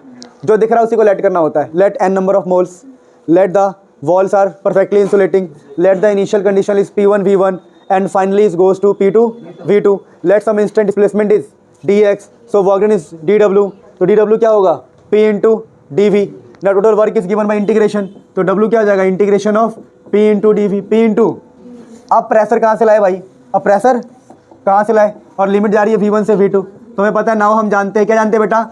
P1 V1 की power gamma equal to constant. यानी कि सिंपल बोलेंगे पीवी की power gamma equal to constant. PV की power gamma equal to constant. तो यहाँ से वी क्या निकाल लोगे? पी क्या हो जाएगा? पी के टाइम्स वी की पावर माइनस गामा. अरे ऊपर उधर जाके माइनस हो जाएगा, तो आप पी की जगह यहाँ पर पुट कर दो. अगर पी की जगह पर यहाँ पर पुट कर दोगे, देखो किसी को फास्ट लग रहा है तो मुझे बता दो, पर मुझे लगता है कि तुम्हें आ जाना चाहिए. Very slow. यहाँ से प्रेशर निकाला इक्वेशन ऑफ स्टेट से, वहाँ मैं पुट करने जा रहा हूँ. वहाँ पुट करूँगा तो क्या हो जाएगा? नाउ जो वर्क देयरफॉर लिख देंगे. नाउ देयरफॉर वर्क बिकम के, बाहर जगह कांस्टेंट है, v की power minus gamma into D V. V की पावर माइनस गामा इंटू, अब इंटीग्रेशन करने का रूल क्या होता है? अगर कभी लिखा हो x की power n into d x, answer क्या आता है? x n+1 by n+1. पता है ना? तो देखो यहाँ लिखा है x की power minus gamma into d x या v की power minus gamma into D v. तो इंटीग्रेशन क्या आएगा मेरे प्यारे बच्चों? इंटीग्रेशन क्या आएगा? k is equal to v की power minus gamma plus 1 by minus gamma plus 1. और लिमिट कहाँ से कहाँ तक डाल रही है? V1 से V2 तक. तो क्या बिल्कुल हम डेरिवेशन कर चुके हैं? हाँ जी, you are at the end. अब डेरिवेशन आपके आंखों के सामने है. के, इसको लिख लो 1 माइनस गामा, उल्टा कर दो ना, 1 माइनस गामा और लिमिट पुट कर दो. एक बार V की जगह क्या पुट करोगे? V2, तो बन जाएगा V2 की पावर माइनस गामा प्लस 1. फिर एक माइनस का साइन लगाते हैं. आप क्या पुट करेंगे इसके अंदर? V1. देखो ये तो बाहर आ गया, ये और ये बाहर आ गया. इसी में एक बार V2 पुट करना है, इसी में एक बार V1. अब इसमें V1 पुट करो तो V1 की पावर माइनस गामा प्लस 1, खत्म. तो डेरिवेशन तुम्हारे हाथ में. This is the derivation. This is the derivation. क्या मुश्किल था derivation? Very easy derivation, very simple derivation. आप इसको नोट करें बेटा. ठीक है, यहाँ से आप इसको नोट करिए. ऊपर तो लेट वेट चल रहा है कि let at some instant displacement is dx, hence work done is dw, है ना? This is given by this. अगर आपका टीचर, आपके स्कूल के टीचर थोड़ा सा भी होशियार है तो वो इन सब के लिए मार्क्स नहीं काटेंगे कि आपने लेट किया है कि नहीं किया. ठीक है ना? पर आप लिख देना. ठीक है, तो बोलो क्या इसके बाद आप इजीली डेरिवेशन कर सकते हो? देखो यहाँ से minus gamma plus 1 by minus gamma plus 1, upper limit minus lower limit. Upper limit क्या हो जाएगा? देखो मुझे पता है तुम होशियार बच्चे हो, तुम्हें सबको आ गया होगा. 11th के एंड तक आते आते हमें पता होना चाहिए मन के अंदर कि इंटीग्रेशन कैसे होगा और लिमिट कैसे पुट कर रहे हैं, और तुम लोगों को आ रहा है, ये अच्छी बात है। ठीक है, चलो इसको नोट करो, फिर आगे बढ़ेंगे। सो प्यारे बच्चों, यहाँ तक हमने डेरिवेशन कर लिया, बहुत ही इजीली, बहुत ही सिंपल है, कोई बड़ी बात नहीं। आप देखो कहानी को समझना। अब ना क्वेश्चन इस पे नहीं आएगा, क्वेश्चन आपको दे देगा प्रेशर। आपने ड्राइव कैसे किया है वॉल्यूम के टर्म में, कैसे ड्राइव किया है, वो आपको प्रेशर दे देगा, वो आपको टेम्परेचर दे देगा, बोले करके दिखाओ। प्रेशर देगा और टेम्परेचर देगा, बोलेगा क्वेश्चन करो। तो कैसे करें, तो हम इसको कन्वर्ट करेंगे इन terms of pressure, in terms of temperature. ठीक है ना, तो कन्वर्टिंग, ठीक है ना, कन्वर्टिंग देखो अभी किसके टर्म में कन्वर्ट करूंगा, converting in terms of volume, sorry terms of pressure. Pressure के टर्म में हम कन्वर्ट करने जा रहे हैं, क्योंकि क्वेश्चन प्रेशर के टर्म में ही आएगा। प्रेशर के तो हम क्या बोलेंगे, देखो भाई मुझे ये पता है जो K होता है वो होता है P1 V1 की पावर गामा, और जो K होता है वो P2 V2 की पावर गामा। तो आप क्या करो, पहले इस इक्वेशन को ऐसा बना लो। अब क्या करो बेटा, इस इक्वेशन में ना K को अगर मल्टीप्लाई कर दूंगा तो ये बन जाएगा 1 माइनस गामा, 1 माइनस गामा। अब मल्टीप्लाई करो K को तो बन जाएगा K टाइम्स V2 की power minus gamma plus 1, K times V1 की पावर माइनस गामा प्लस 1। अब K की वैल्यू पुट कर दो, पुट वैल्यू ऑफ K, क्या बोल रहा हूँ मैं, put value of K, value of K। तो बताओ अगर यहाँ पर V2 है तो मैं कौन सा पुट करूँ, P2 वाला। तो पुट करो, देखो तो वर्क क्या बन जाएगा, देखना 1 माइनस गामा। देखो ये एक्चुअली में ऐसा लिखा हुआ था, ये देखो ये लिखा हुआ था माइनस गामा प्लस 1, मैंने तो सीधा कर दिया, सीधा करने में क्या बन जाएगा 1 माइनस गामा। अब कहानी को समझना बेटा, जब K की ये वाली वैल्यू पुट कर रहा हूँ मैं P2 वाला, देखो तो देखो यहाँ पर V2 की पावर माइनस गामा, यहाँ है V2 की पावर प्लस गामा, तो माइनस प्लस खत्म हो जाएगा, माइनस प्लस, तो यहाँ पर क्या बचेगा, सिर्फ V2 की पावर 1। देखो ऊपर V2 के ऊपर दो पावर है, एक माइनस गामा प्लस 1, तो यहाँ पर देखो प्लस का गामा है वहाँ पर। चलो पुट करके देख लो, पुट करके देखो K की जगह पुट करो तो P2 V2 की पावर प्लस का गामा, और बगल में क्या है V2 माइनस गामा प्लस 1। वैसे ही P1 V1 की पावर प्लस का गामा K की जगह पुट कर रहा हूँ, और V1 की जगह माइनस गामा प्लस 1। अब देखो क्या होगा, क्या बचेगा यहाँ पर समझना, देखो बड़ा आसान है, 1 माइनस गामा, और यहाँ क्या बचेगा, देखो V2 से V2 गया तो सिर्फ P2 और V2 बचा। देखो यहाँ पर माइनस गामा प्लस गामा खत्म हो जाएगा, और V2 की पावर 1 बचेगा, V2 की पावर 1, यहाँ बचेगा P1 V1 की पावर 1। बेटा base same power add 9th class पढ़ो जाओ। अब मैं क्या बोलूँ भाई, सिंपल सी बात है, बेस सेम है पावर ऐड माइनस प्लस 0, और V2 का 1 बचा, सिर्फ V2 के ऊपर दो पावर है, कैंसिल हो जाएगा। ठीक है, तो यहाँ पर क्या बचा, देखो ये बचा, और ये कौन सा डेरिवेशन हो गया, work in terms of pressure. अगर क्वेश्चन प्रेशर के टर्म में भी नहीं आया तो टेम्परेचर के टर्म में आएगा, तो हम क्या बोलेंगे, हम देखेंगे, देखो हम बोलेंगे, देखो ऑल्सो हम जानते हैं P2 V2 is equal to nRT2, P1 V1 क्या हो जाएगा nRT1। कहाँ से आया, PV is equal to nRT से। अगर प्रेशर P1 है, वॉल्यूम V1 है, तो टेम्परेचर T1, तो P2 V2 हो गया nRT2, P1 V1 nRT1। Put कर दो यहाँ, तो टेम्परेचर के टर्म में आंसर आ जाएगा, है ना। तो क्या आएगा हमारा वर्क, देखो वर्क किसके टर्म में आ जाएगा, 1 माइनस गामा, और वहाँ पुट करो nRT2 nRT1। ये सब आइडियल गैस के लिए हम पहले से जानते हैं, आइडियल गैस इक्वेशन या फिर इक्वेशन ऑफ स्टेट, याद है। nR कॉमन है, बाहर आ गया, nR 1 minus gamma is equal to T2 minus T1। तो ये क्या आ गया, work done in adiabatic process in terms of temperature, in terms of pressure. तो हमने सब डेरिवेशन कर लिया बेटा, इससे बाहर कभी क्वेश्चन नहीं आया ना आएगा। अब फटाफट इसे नोट करो, फिर हम आगे बढ़ेंगे, ठीक है। जैसे कि एडियाबैटिक इक्वेशन हमने पढ़ा था कि P1 V1 की power gamma equal to constant, या फिर PV की power gamma equal to constant, वैसे ये भी एडियाबैटिक के इक्वेशंस होते हैं, ठीक है। P1 की पावर 1 माइनस गामा, समझ गया ना आप, ये सारे तीनों इक्वेशंस होते हैं जो न्यूमेरिकल में यूज़ हो सकते हैं, ठीक है। इनको हमें ड्राइव करने की ज़रूरत नहीं है, फर्स्ट इंपॉर्टेंट है और सेकंड कभी कभी न्यूमेरिकल में काम आता है, इसलिए मैंने यहाँ पर मेंशन कर दिया ताकि आपके न्यूमेरिकल में रहे, आपकी कॉपी में रहे। पिछली बार शायद मैंने पता नहीं कहाँ छोड़ा था, पर मैं यहीं से स्टार्ट कर रहा हूँ ताकि फ्लो बना रहेगा हमारा, ठीक है ना। हम अप्लाई कर रहे हैं फर्स्ट लॉ इन अलग अलग प्रोसेस। फर्स्ट लॉ क्या था, याद करा दूं मैं आपको। फर्स्ट लॉ कहता है जो भी हीट में चेंज आएगा वो एनर्जी में चेंज करेगा और वर्क डन आएगा। हीट इज गिवन, ये फर्स्ट लॉ था, फ्लॉट, इसको बोलते हैं फर्स्ट लॉ ऑफ थर्मोडायनामिक्स। अब हमें फर्स्ट लॉ को लगाना है अलग अलग प्रोसेस में, तो हमने कौन कौन से प्रोसेस में लगाया था, पीछे कुछ याद है आपको? नहीं, कुछ नहीं लगाया था। फर्स्ट लॉ सबसे पहले हम लगाएंगे इसके अंदर, बॉइलिंग के अंदर। तो फर्स्ट लॉ हम लगाने जा रहे हैं बॉइलिंग प्रोसेस के अंदर, ठीक है ना। तो first law in boiling process. तो बॉइलिंग प्रोसेस में आपको पता ही क्या होता है, बॉइलिंग प्रोसेस के अंदर एनर्जी भी चेंज होती है और वर्क डन भी होगा। वर्क क्यों होगा, कि बॉइलिंग के दौरान वॉल्यूम चेंज होता है, पता ही नहीं पता। अगर कोई चीज बॉयल हो रहा है तो उसकी वॉल्यूम क्या होगी, चेंज। वेपर जब बनेगा वॉल्यूम चेंज होगा, तो हम कहेंगे भैया देखो फर्स्ट लॉ का आंसर क्या आएगा, तो फर्स्ट लॉ का आंसर क्या आएगा, देखो अभी बॉइलिंग का लगा रहे तो बॉइलिंग में वर्क डन होगा, क्या होगा, तो pressure into change in volume. और तो आपको पता है कि वॉल्यूम चेंज क्या होगा, V final minus V initial, तो वर्क डन इसके बराबर होता है। अगर वहां पर टेम्परेचर भी चेंज हो रहा हो, क्या चेंज हो रहा हो, तो वर्क एनर्जी भी चेंज होगा, एनर्जी भी क्या होगा, यानी ड्यूरिंग बॉइलिंग। मैं बोल रहा सुनो, अगर बॉइलिंग है और वहां टेम्परेचर में भी चेंज आ रहा है, क्या आ रहा है, टेम्परेचर में भी चेंज आ रहा है और वॉल्यूम में भी चेंज आ रहा है, दोबारा बोल रहा हूँ, टेम्परेचर में भी चेंज आए और वॉल्यूम में भी चेंज आए, तो समझ लेना कि एनर्जी भी चेंज होगा और वर्क डन भी होगा। तो फर्स्ट लॉ क्या लिखेंगे, हम लिखेंगे एनर्जी में change plus work done. Work done क्या होता है, pressure into change in volume. लेकिन अगर हमारा कभी टेम्परेचर चेंज ना हो, ऐसा बोल दे कि भाई बॉइलिंग हो रहा है पर टेम्परेचर चेंज नहीं हो रहा है, इसका मतलब क्या है कि एनर्जी का क्या हो जाएगा, ये जीरो, एनर्जी में चेंज होगा ही नहीं। आपको पता ना, मैं समझाया था कि जब टेम्परेचर चेंज होता है तभी एनर्जी में चेंज होता है। तो फर्स्ट लॉ अप्लाई करने के अलग अलग तरीके हैं। अगर टेम्परेचर चेंज हो, अगर टेम्परेचर चेंज हो तो ये पूरा फॉर्मूला, अगर टेम्परेचर चेंज ना हो तो कौन सा फॉर्मूला आएगा बताओ, हीट गिवन इज, ये तो जीरो हो जाएगा, zero plus P V final minus. क्या मेरी बात को समझ पाए आप? अगर आप तक बात पहुंची तो अच्छी बात है, नहीं पहुंची तब भी अच्छी बात है, इस समय पहले बता चुका हूं कि कब क्या होता है। अब बात करते हैं छोटी सी बात, जैसे आइस से लिक्विड हम गए, तो अभी हम मानते हैं कि इसका जो वॉल्यूम है इनिशियल वी आई है और वॉल्यूम फाइनल है वी फाइनल, तो यू इनिशियल यू फाइनल, मतलब इनिशियल एनर्जी यू इनिशियल है, फाइनल एनर्जी कितनी है यू फाइनल। तो जो हमारा फर्स्ट लॉ होगा, फर्स्ट लॉ में जो भी हीट होगा वो energy change plus work done, energy में चेंज क्या होगा, you final minus you initial, और वर्क डन में क्या होगा, pressure into change in volume. आप ध्यान रखना, जब भी फेज चेंज हो, जैसे ये आइस से क्या बना है, लिक्विड, तो आइस से जब लिक्विड बना है ना तो फेज चेंज हो रहा है। फेज चेंज में जो हीट का फॉर्मूला होता है वो होता है m इंटू एल, जो आपने पढ़ा है थर्मल प्रॉपर्टी ऑफ मैटर में, जहां एल का मतलब होता है लेटेंट हीट, छिपा हुआ हीट। तो यहाँ पर हीट तो ml के बराबर होगा, एनर्जी में चेंज होगा you final minus you initial, और जो वर्क होगा पी वी फाइनल माइनस। लेकिन आप ध्यान रखना, जब भी आइस से लिक्विड जाता है ना तो हम ये मानते हैं कि वॉल्यूम में चेंज नहीं आएगा, जितना वॉल्यूम आइस का है उतना ही वॉल्यूम लिक्विड का होगा, तो V final minus V initial equal हो जाएगा, मतलब ये चेंज ही नहीं होगा, ये जीरो हो जाएगा। ठीक है, एक बार आप नोट करो फिर बात करते हैं। चलो यहाँ से स्टार्ट करते हैं फिर। सो हम first law apply to isochoric process.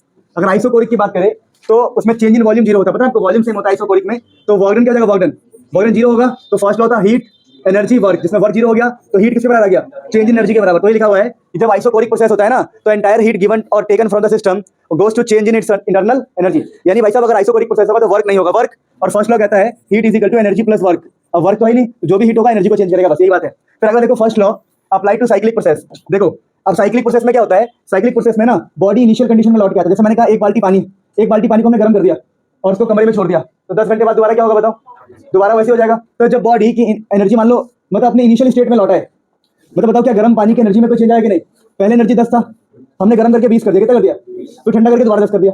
पहले एनर्जी 10 था, गर्म करके 20 किया, तो ठंडा करके दोबारा कर दिया 10, तो एनर्जी में चेंज नहीं आने वाला। तो ध्यान रखना, first law apply to a cyclic process. Cyclic process में क्या होता है कि in a cyclic process the system return to its initial state, तो एनर्जी कितनी हो जाएगी। तो अगर हम फर्स्ट लॉ आएंगे, फर्स्ट लॉ क्या है, एनर्जी प्लस वर्क, इस पर क्या जीरो हो गया, एनर्जी में चेंज जीरो हो गया, क्यों, दोबारा ठंडा हो गया ना, तो एनर्जी में चेंज क्या हो गया, तो हीट किसके बराबर हो गया, वर्क के बराबर। तो इसमें क्या होगा, hence in a cyclic process the total heat absorbed by the system is equal to the work done by the system, कि जो भी हीट है वर्क में कन्वर्ट हो जाएगा, क्योंकि यहाँ पर एनर्जी चेंज होता ही नहीं, क्योंकि दोबारा वो लौट गया अपने स्टेट में। ये भी पढ़ा दिया होगा मेरे साथ पिछली बार, पता नहीं, ये तो केमिस्ट्री में भी पढ़ा आप लोगों ने ना। आगे देखो, आगे फर्स्ट अप्लाई टू आइसोबारिक होगा, यहाँ पर ये गलत लिखा हुआ है, आइसोबारिक लिखा है, क्या लिखा बेटा, आइसोबारिक। तो इस बार हम फर्स्ट लॉ पढ़ेंगे, ये फर्स्ट लॉ है, first law apply to isobaric. देखिए आइसोबारिक में क्या होता है, प्रेशर सेम रहता है, याद होगा आप लोगों को। अगर आइसोबारिक में प्रेशर सेम होता है तो आप क्या बोलोगे कि भैया अकर्स कांस्टेंट प्रेशर पे अकर होगा, अकर मतलब होना, अकर्स एट कांस्टेंट प्रेशर। देखो हमें पता है जो हमारा हीट है वो एनर्जी में चेंज लाएगा प्लस वर्क के बराबर, तो ठीक है। आप देखो प्रेशर कांस्टेंट है, टेम्परेचर थोड़ी कांस्टेंट है, टेम्परेचर कांस्टेंट नहीं है तो एनर्जी में चेंज आएगा, प्लस वर्क भी होगा, क्योंकि वर्क का फॉर्मूला क्या होता है, pressure into change in volume. तो यहाँ पर प्रेशर कांस्टेंट है, वॉल्यूम तो चेंज होगा ही ना, इसलिए यहाँ पर क्या होगा, यहाँ पर वर्क भी होगा, क्या होगा, तो यहाँ पर जो भी हमारा फर्स्ट लॉ होगा कैसे बनेगा, फर्स्ट लॉ से बनेगा कि जो भी एनर्जी का चेंज है वो इंटरनल एनर्जी का चेंज भी होगा और यहाँ पर वर्क भी होगा। क्योंकि देखो वर्क कब नहीं होता, जब वॉल्यूम चेंज ना हो, पर यहाँ वॉल्यूम चेंज हो सकता है, क्यों, क्योंकि बोला ही नहीं है कि चेंज कांस्टेंट है या नहीं है, प्रेशर कांस्टेंट बोला, प्रेशर क्या मतलब है हमें, तो यहाँ पर वॉल्यूम भी चेंज होगा, टेम्परेचर भी चेंज होगा, इसका मतलब पूरा का पूरा फर्स्ट लॉ का पूरा फॉर्म आएगा यहाँ पे। अच्छा अगर छोटी सी बात है कि वर्क का फॉर्मूला क्या होता है, वर्क का फॉर्मूला होता है क्या, P into change in volume, change in, आप चाहो तो इसको ऐसा भी लिख सकते हो, NR T2 माइनस T1, बोलो कैसे, मैं करके दिखाता हूं। देखो work is equal to change PV2 minus PV1 हो जाएगा, देखो PV2 माइनस, समझे, अब हमें पता है PV इक्वल टू NRT होता है, पढ़ा आपने इक्वेशन ऑफ स्टेट, तो वर्क हो जाएगा NR T2 minus NR T1, तो NR कॉमन आ गया, T2 माइनस T1, तो ये भी एक वर्क का फॉर्मूला हो सकता है। ध्यान रखो, दोबारा बोल रहा हूं मैं, जब हम आइसोबारिक प्रोसेस के लिए फर्स्ट लॉ लगाएंगे, क्या लगाएंगे, फर्स्ट लॉ, तो प्रॉपर ही आएगा, क्योंकि इसमें ना, इसमें वर्क भी होगा और एनर्जी भी चेंज होगा, क्योंकि ना वॉल्यूम कांस्टेंट है ना टेम्परेचर कांस्टेंट है। अगर टेम्परेचर कांस्टेंट होता तो क्या होता, एनर्जी चेंज नहीं होती, तो ये जीरो हो जाता। अगर वॉल्यूम कांस्टेंट होता तो क्या होता, वर्क भी जीरो हो जाता। समझे वाली बात को। और ये एक वर्क का फॉर्मूला है, ठीक है, आइडियल गैस इक्वेशन से निकाला हमने कि वर्क का फॉर्मूला PV2 माइनस V1 भी होता है और NR T2 माइनस T1 भी होता है। तो क्या बात समझ में आ गई यहाँ तक। प्यारे बच्चों अभी देखो, ये जो ग्राफ है ना, इसको बोलते हैं हम इंडिकेटर डायग्राम। क्या बोलते हैं? Indicator diagram. अब मेरी बात सुनना, इंडिकेटर डायग्राम क्या होता है समझा। देखो, प्रेशर को और वॉल्यूम को लेके, दोबारा बोल रहा हूँ, प्रेशर को और वॉल्यूम को लेके हम ग्राफ बनाते हैं, तो उसको बोलते हैं इंडिकेटर डायग्राम। अब ये ग्राफ क्या है, जितने भी प्रोसेस हमने पढ़े वो सभी प्रोसेस को हम यहाँ पे बताने वाले हैं। चलता है इतना। अब मेरी बात सुनो प्यारे बच्चों, we are going to start today's lecture from there. देखो, इंडिकेटर डायग्राम क्या होता है। इंडिकेटर डायग्राम जब भी प्रेशर और वॉल्यूम को लेकर डायग्राम बनाते हैं किसी प्रोसेस के लिए। जैसे देखो यहाँ पर क्या है, यहाँ पर है P1, यहाँ V1, यहाँ पर है टेम्परेचर T1, यहाँ पर है प्रेशर P2, यहाँ वॉल्यूम V2, टेम्परेचर T1। तो क्या सेम रहा? टेम्परेचर सेम रहा। और देखो जब हम नीचे आ रहे हैं तो देखो ये प्रेशर और वॉल्यूम के बीच का ग्राफ है, तो इस तरफ वॉल्यूम बढ़ेगा, इस तरफ तो वॉल्यूम बढ़ रहा है, मतलब एक्सपैंड हो रहा है। इस प्रोसेस में अगर मान लो एक गुब्बारे के अंदर गैस है तो गैस एक्सपैंड हो रहा है, लेकिन टेम्परेचर बिल्कुल सेम है, मतलब ये जो प्रोसेस है आइसोथर्मल है। क्या है? और हो रहा है एक्सपेंशन, तो इसको बोलेंगे आइसोथर्मल एक्सपेंशन। अब वैसे इस प्रोसेस में देखो क्या वॉल्यूम बढ़ रही है? हाँ, वॉल्यूम तो बढ़ ही रहा है क्योंकि ऐसे ग्राफ आगे की तरफ बढ़ रहा है। पर यहाँ पर देखो, अभी देखते हैं कि वॉल्यूम बढ़ रहा है कि नहीं बढ़ रहा है, पता लग जाएगा। वॉल्यूम तो बढ़ रहा है, प्रेशर P2 है, यहाँ प्रेशर P3, यहाँ वॉल्यूम V2 है, यहाँ वॉल्यूम V3, यहाँ टेम्परेचर T1, टेम्परेचर। देखो हमारे पास 4 टर्म्स होते हैं, प्रेशर, वॉल्यूम, टेम्परेचर और हीट। यहाँ तीनों ही चेंज हो रहा है, प्रेशर, वॉल्यूम, टेम्परेचर। अगर प्रेशर, वॉल्यूम, टेम्परेचर चेंज हो रहा है मतलब क्या सेम होगा? तो हीट सेम होगा, इसलिए इसको हम बोलते हैं एडियाबैटिक एक्सपेंशन। क्या होता है ये? Adiabatic expansion. अब मैंने आपको बताया था पहले ही कि भाई 4 थर्मोडायनेमिक्स वेरिएबल में से तीन क्या होगा, 3 सेम रहेगा और एक चेंज होता रहेगा हर प्रोसेस के अंदर। वैसे इस वाले में क्या हुआ, देखो वॉल्यूम घट रहा है, वॉल्यूम घट रहा है क्योंकि पीछे की तरफ जा रहे हैं तो एक कंप्रेशन है। क्या ये? लेकिन यहाँ पर देखो टेम्परेचर सेम है, यहाँ टेम्परेचर T2 है तो यहाँ भी टेम्परेचर क्या है, तो ये कहलाएगा आइसोथर्मल कंप्रेशन। Isothermal compression. अब यहाँ पर देखो क्या हो रहा है, ये ऊपर जा रहे हैं हम, तो देखो प्रेशर चेंज हो रहा है। सब समझ पा रहे बात को? प्रेशर चेंज हो रहा है, वॉल्यूम भी चेंज हो रहा है और टेम्परेचर भी चेंज हो रहा है। देखो P1 V1 है, यहाँ पर है P4 V4। तो यानी कि मैं क्या कह रहा हूँ, यहाँ पर सब कुछ ही चेंज हो रहा है, बस एक चीज कांस्टेंट रहेगा, फिर हीट। तो ये कहलाएगा एडियाबैटिक कंप्रेशन। कंप्रेशन मतलब हम इस बार गैस को दबा रहे। तो ये प्रोसेस था, कुछ ऐसी बातें लिखा गया है जिसका स्लोप ज्यादा है वो एडियाबैटिक प्रोसेस होगा। देखो यहाँ पर इस वाले ग्राफ में और इस वाले में किसका ढलान ज्यादा है? अगर किसी व्यक्ति को यहाँ रख दूं तो चांसेस है कि रुक जाएगा, ठहर जाएगा, और यहाँ रखने पर पक्का ही नीचे गिरेगा। जिसका स्लोप यानी ढलान, जिसका ढलान ज्यादा होता है उसको बोलते हैं हम एडियाबैटिक। फॉर एग्जाम्पल कुछ क्वेश्चन को हम देखते हैं, ये तो हम बाद में करेंगे, पहले इस क्वेश्चन को देखो। ये बहुत ही इंपॉर्टेंट क्वेश्चन, शानदार क्वेश्चन है, सुंदर क्वेश्चन है, काफी सुंदर है। देखो कि यहाँ पर ये आइसोथर्मल लिखा है और ये एडियाबैटिक है। कैसे पहचाना हमने? जिसका ढलान ज्यादा होगा, इसका ढलान क्या होगा? अब देखो इसमें और इसमें किसका ढलान ज्यादा है? नीचे वाले का, तो ये एडियाबैटिक। वैसे इन दोनों में बताऊं, इस वाले में और इस वाले में किसका ढलान ज्यादा है? ऊपर वाले का, तुरंत गिरेगा ना उसमें, तो वो है एडियाबैटिक। तो ये पहचानना बड़ा कठिन काम है कि कौन सा एडियाबैटिक और कौन सा आइसोथर्मल है। तो सिंपल, जिसका ढलान ज्यादा होगा वो, और तुम्हें लगा होगा ये आएगा ही नहीं, यही तो आता है, तभी तो करवाए। अब एक और छोटी सी बात है, फिर हम अपने चैप्टर की तरफ बढ़ेंगे। देखिए अब मेरी बात सुनिए, छोटी सी बात है, अगर प्रेशर और वॉल्यूम के बीच का ग्राफ दिया हो, क्या बोला मैंने? प्रेशर और वॉल्यूम के बीच का ग्राफ दिया हो तो वर्क का फॉर्मूला आपको पता है, P into change in volume, और इसका मतलब होता है इंटीग्रेशन। याद है आप लोगों को? अब ध्यान रखना, कभी भी जैसे मान लो मैं यहाँ पर एक रेक्टेंगल ले लूँ, छोटा सा रेक्टेंगल लिया मैंने, तो ये होगा आपका DV, चेंज इन वॉल्यूम। देखो क्योंकि ये वॉल्यूम की ग्राफ है ना, वॉल्यूम, ये अगर वॉल्यूम का एक्सिस है और ये प्रेशर का एक्सिस है, तो ये जो चीज होगा चेंज इन वॉल्यूम। क्या होगा ये? और बात समझे मेरी बात को? समझे नहीं समझे? तो ये आपका चेंज इन वॉल्यूम हो गया, और ये जो लाइन होगी किसका? प्रेशर का। किसका ये? तो बताओ ये क्या हो गया? इस रेक्टेंगल का एरिया निकल जाएगा, length into breadth, length into, तो ये इसका रेक्टेंगल का एरिया आएगा ना, एरिया क्या आएगा? यानी अगर मैं प्रेशर को चेंज इन वॉल्यूम करता हूं इसका मतलब क्या होता है? एरिया होता है, क्योंकि इस रेक्टेंगल का एरिया है ना, ये क्या है? एरिया। और यहाँ भी लिखा है pressure into change in volume work होता है। इसका मतलब क्या निकल के आया कि वर्क ही किसके बराबर होगा? एरिया के बराबर। किसके बराबर? यानी कभी ग्राफ दिया हो और आपसे वर्क डन पूछे, क्या पूछे, तो आपको एरिया निकालना है, क्योंकि this into this, length into breadth यानी एरिया। और यहाँ भी क्या लिखा है? P इंटू DV किसके बराबर होता है? वर्क। तो वर्क ही एरिया है। तो देखो work done by the gas in isothermal expansion और adiabatic expansion is equal to the area under pressure volume curve. क्या लिखा है ये? Pressure volume curve and the volume axis. नहीं समझे मेरी बात को? अरे कुछ भी नहीं है, बस एरिया निकालना है, बात खत्म। तो ये हमारा टॉपिक है, ये टॉपिक सब खत्म हो गया। यहाँ से आप नोट्स बनाएंगे जहाँ से अपनी पिछली क्लास में बनाया था, उसके बाद से फिर हम सेकंड लॉ ऑफ थर्मोडायनामिक्स पढ़ेंगे। और दोबारा बोल रहा हूँ, कार्नोट इंजन पिछली बार सिलेबस में नहीं था, तो इस बार मैं वेरीफाई करके अलग से पढ़ाऊंगा उसको कि है कि नहीं है। ठीक है, कार्नोट इंजन की डेरिवेशन है कि नहीं, ये सब। तो अभी अपना चैप्टर इतना ही रहेगा। देखिए अब हमारे पास टॉपिक है second law of thermodynamics, very easy. और बहुत ही लॉजिकल बात कहता है। इसको पता क्या बोलते हैं? ये बहुत ही यूनिक लॉ था, इसको नेगेटिव लॉ भी कहते हैं। ये क्या नाम है इसका? इसको यूनिक लॉ कहते हैं, मतलब बड़ा अलग सा है, यूनिक है। और एक इसका नाम नेगेटिव लॉ भी है, क्योंकि जितने भी लॉ बने हैं हमें उस लॉ से कुछ ना कुछ सीखने को मिला है, कुछ फायदा हुआ है। बात समझ पा रहे हो? जैसे ग्रेविटेशन आया तो हमने भाई बहुत सारी चीज़ें बनाई, हमने सैटेलाइट, ये सब बहुत सारी चीज़ें बनाई, तो वो सब लॉ पॉजिटिव लॉ है। पहली बार हम किसी लॉ को बोल रहे हैं भाई ये नेगेटिव लॉ है, बेटा बात नहीं करेगा कोई भी, कोई बात नहीं, दिया ही क्यों फिर। अब मेरी बात सुनो दोबारा। सेकंड लॉ ऑफ थर्मोडायनेमिक्स बहुत ही यूनिक लॉ है, पहली बात। तो दूसरा बोलते हैं इसको नेगेटिव लॉ। हमारी फिजिक्स का नेगेटिव लॉ यही है। ये बहुत जगह इंटरव्यू में पूछा जा चुका है कि why second law of thermodynamics को हम नेगेटिव लॉ क्यों कहते हैं। अगर मान लो गलती से पता लग गया तुम कोई गवर्नमेंट एग्जाम में या कुछ में हो और तुम साइंस बैकग्राउंड से हो, 11 तुमने साइंस से पढ़ी है, तब तो यही पूछेंगे जानबूझ के इसको नेगेटिव लॉ क्यों कहते हैं, क्योंकि वो बात ही गलत अलग करता है। इसमें अलग अलग साइंटिस्ट ने अलग अलग बातें बोली, पर बात एक ही बोली। पहले आए थे कैल्विन प्लैंक, तो कैल्विन प्लैंक ने अपना स्टेटमेंट दिया, कह रहे कि no process is possible whose sole result whole sorry क्या है, सोल ही है, सोल सोल मतलब पूरा, sole result is the absorption of heat from a reservoir and the complete reconservation of the heat into work means efficiency can never be. मैं समझाता हूँ देखो, ठीक है। वो तो स्टेटमेंट जैसी वैसी बतानी पड़ेगी ना। अब उसने बोला, बात समझे नहीं समझे? जैसे बहुत लॉजिकल है, जो उसने बोला वही बोलेंगे ना। वो तो समझा मैं दूंगा। देखो ये ऐसा कहते हैं कि कभी भी ऐसा पॉसिबल नहीं है कि मान लो यहाँ पर है फायर, क्या यहाँ पर फायर, और आपने फायर से 100 किलो जूल लिया हीट, कितना लिया? 100 किलो जूल हीट लिया, और उस हीट से आपने सोचा कोई काम करेंगे, आपने सोचा हम खाना बनाएंगे। क्या बनाएंगे? खाना। एग्जाम्पल लेते खाना बनाएंगे, तो ध्यान रखना वो 100 का 100 किलो जूल जो भी हीट है वो खाने में नहीं जाने वाला। या तो 100 में से 10 किलो जूल जाएगा या 5 किलो जूल जाएगा, बाकी सारा का सारा वेस्ट हो जाएगा, इधर उधर चला जाएगा। ये है सेकंड लॉ कि आप 100% एनर्जी का इस्तेमाल नहीं कर सकते, या समझ पा रहे बात? यही है सेकंड लॉ। बस थोड़ा घुमा घुमा के बोला गया है, अब तुम समझ जाओगे। इसे बोलेंगे हम रिजर्वायर, जहाँ से हम रिजर्व कर रखा है हमने एनर्जी को, और वहां से हम ले रहे हैं। अभी थोड़ा थोड़ा समझ में, अभी तो बातें कर रहे हैं ना, अभी बना कहाँ है कॉन्सेप्ट। तो कह रहा है नो प्रोसेस इज पॉसिबल, ऐसा कोई भी प्रोसेस पॉसिबल नहीं है। Whose sole result is the absorption of heat from a reservoir and the complete conversion of the heat into work.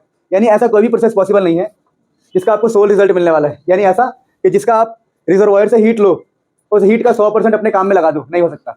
वो हीट कहीं ना कहीं वेस्ट होगा, बर्बाद होगा। जैसे फॉर एग्जाम्पल, अगर आप 100 रुपये की पेट्रोल जलाते हो तो असली में 10 रुपये का पेट्रोल ही काम आता है, बाकी सारा बर्बाद हो जाता है। यानी जो आप माइलेज निकालते हो वो 100 रुपये का नहीं होता, 10 रुपये का होता है। 100 रुपये का पेट्रोल डलवाया मैंने, और मैंने कहा मेरी गाड़ी 10 किलोमीटर चली, तो एक्चुअली में 10 रुपये का ही पेट्रोल था, 90 रुपये का पेट्रोल तो वेस्ट हुआ है। मेरी बात समझ नहीं समझे? यानी कि एनर्जी का 100% इस्तेमाल नहीं किया जा सकता। यही है, इसलिए इसको बोलते हैं नेगेटिव लॉ। इसने फिजिक्स को क्या दिया भाई?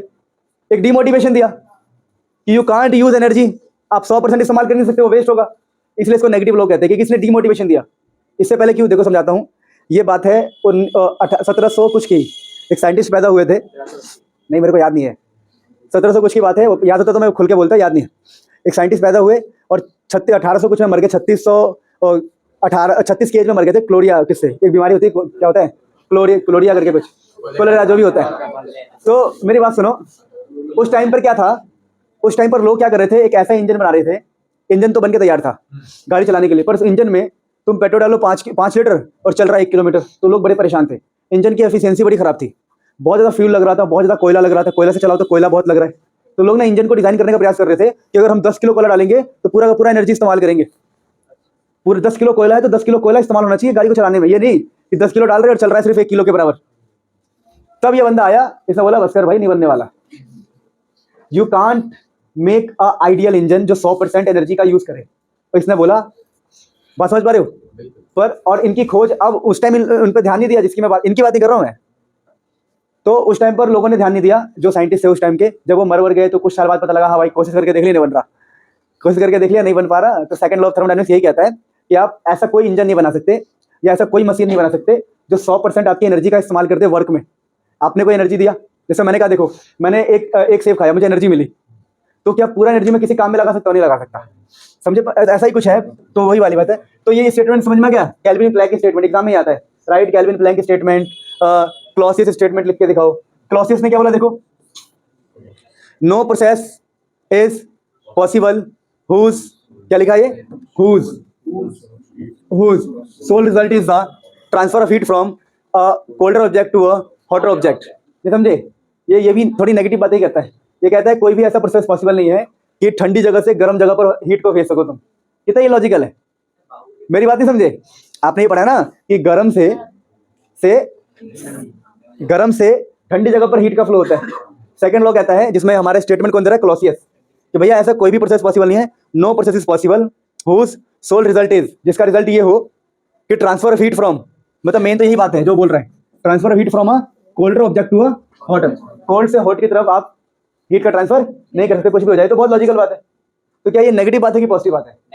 नेगेटिव बात है। कह रहा है कि आप ये काम नहीं कर सकते। कहते हैं इंसान के लिए कुछ भी इम्पॉसिबल नहीं है, पर यहाँ पर वैसे पॉसिबल तो है। अब फ्रिज जानते हो ना, फ्रिज तो इंसान ने बनाया, लेकिन नेचुरल प्रोसेस की बात कर रहे हैं, अपने आप नहीं होने वाला ये सब।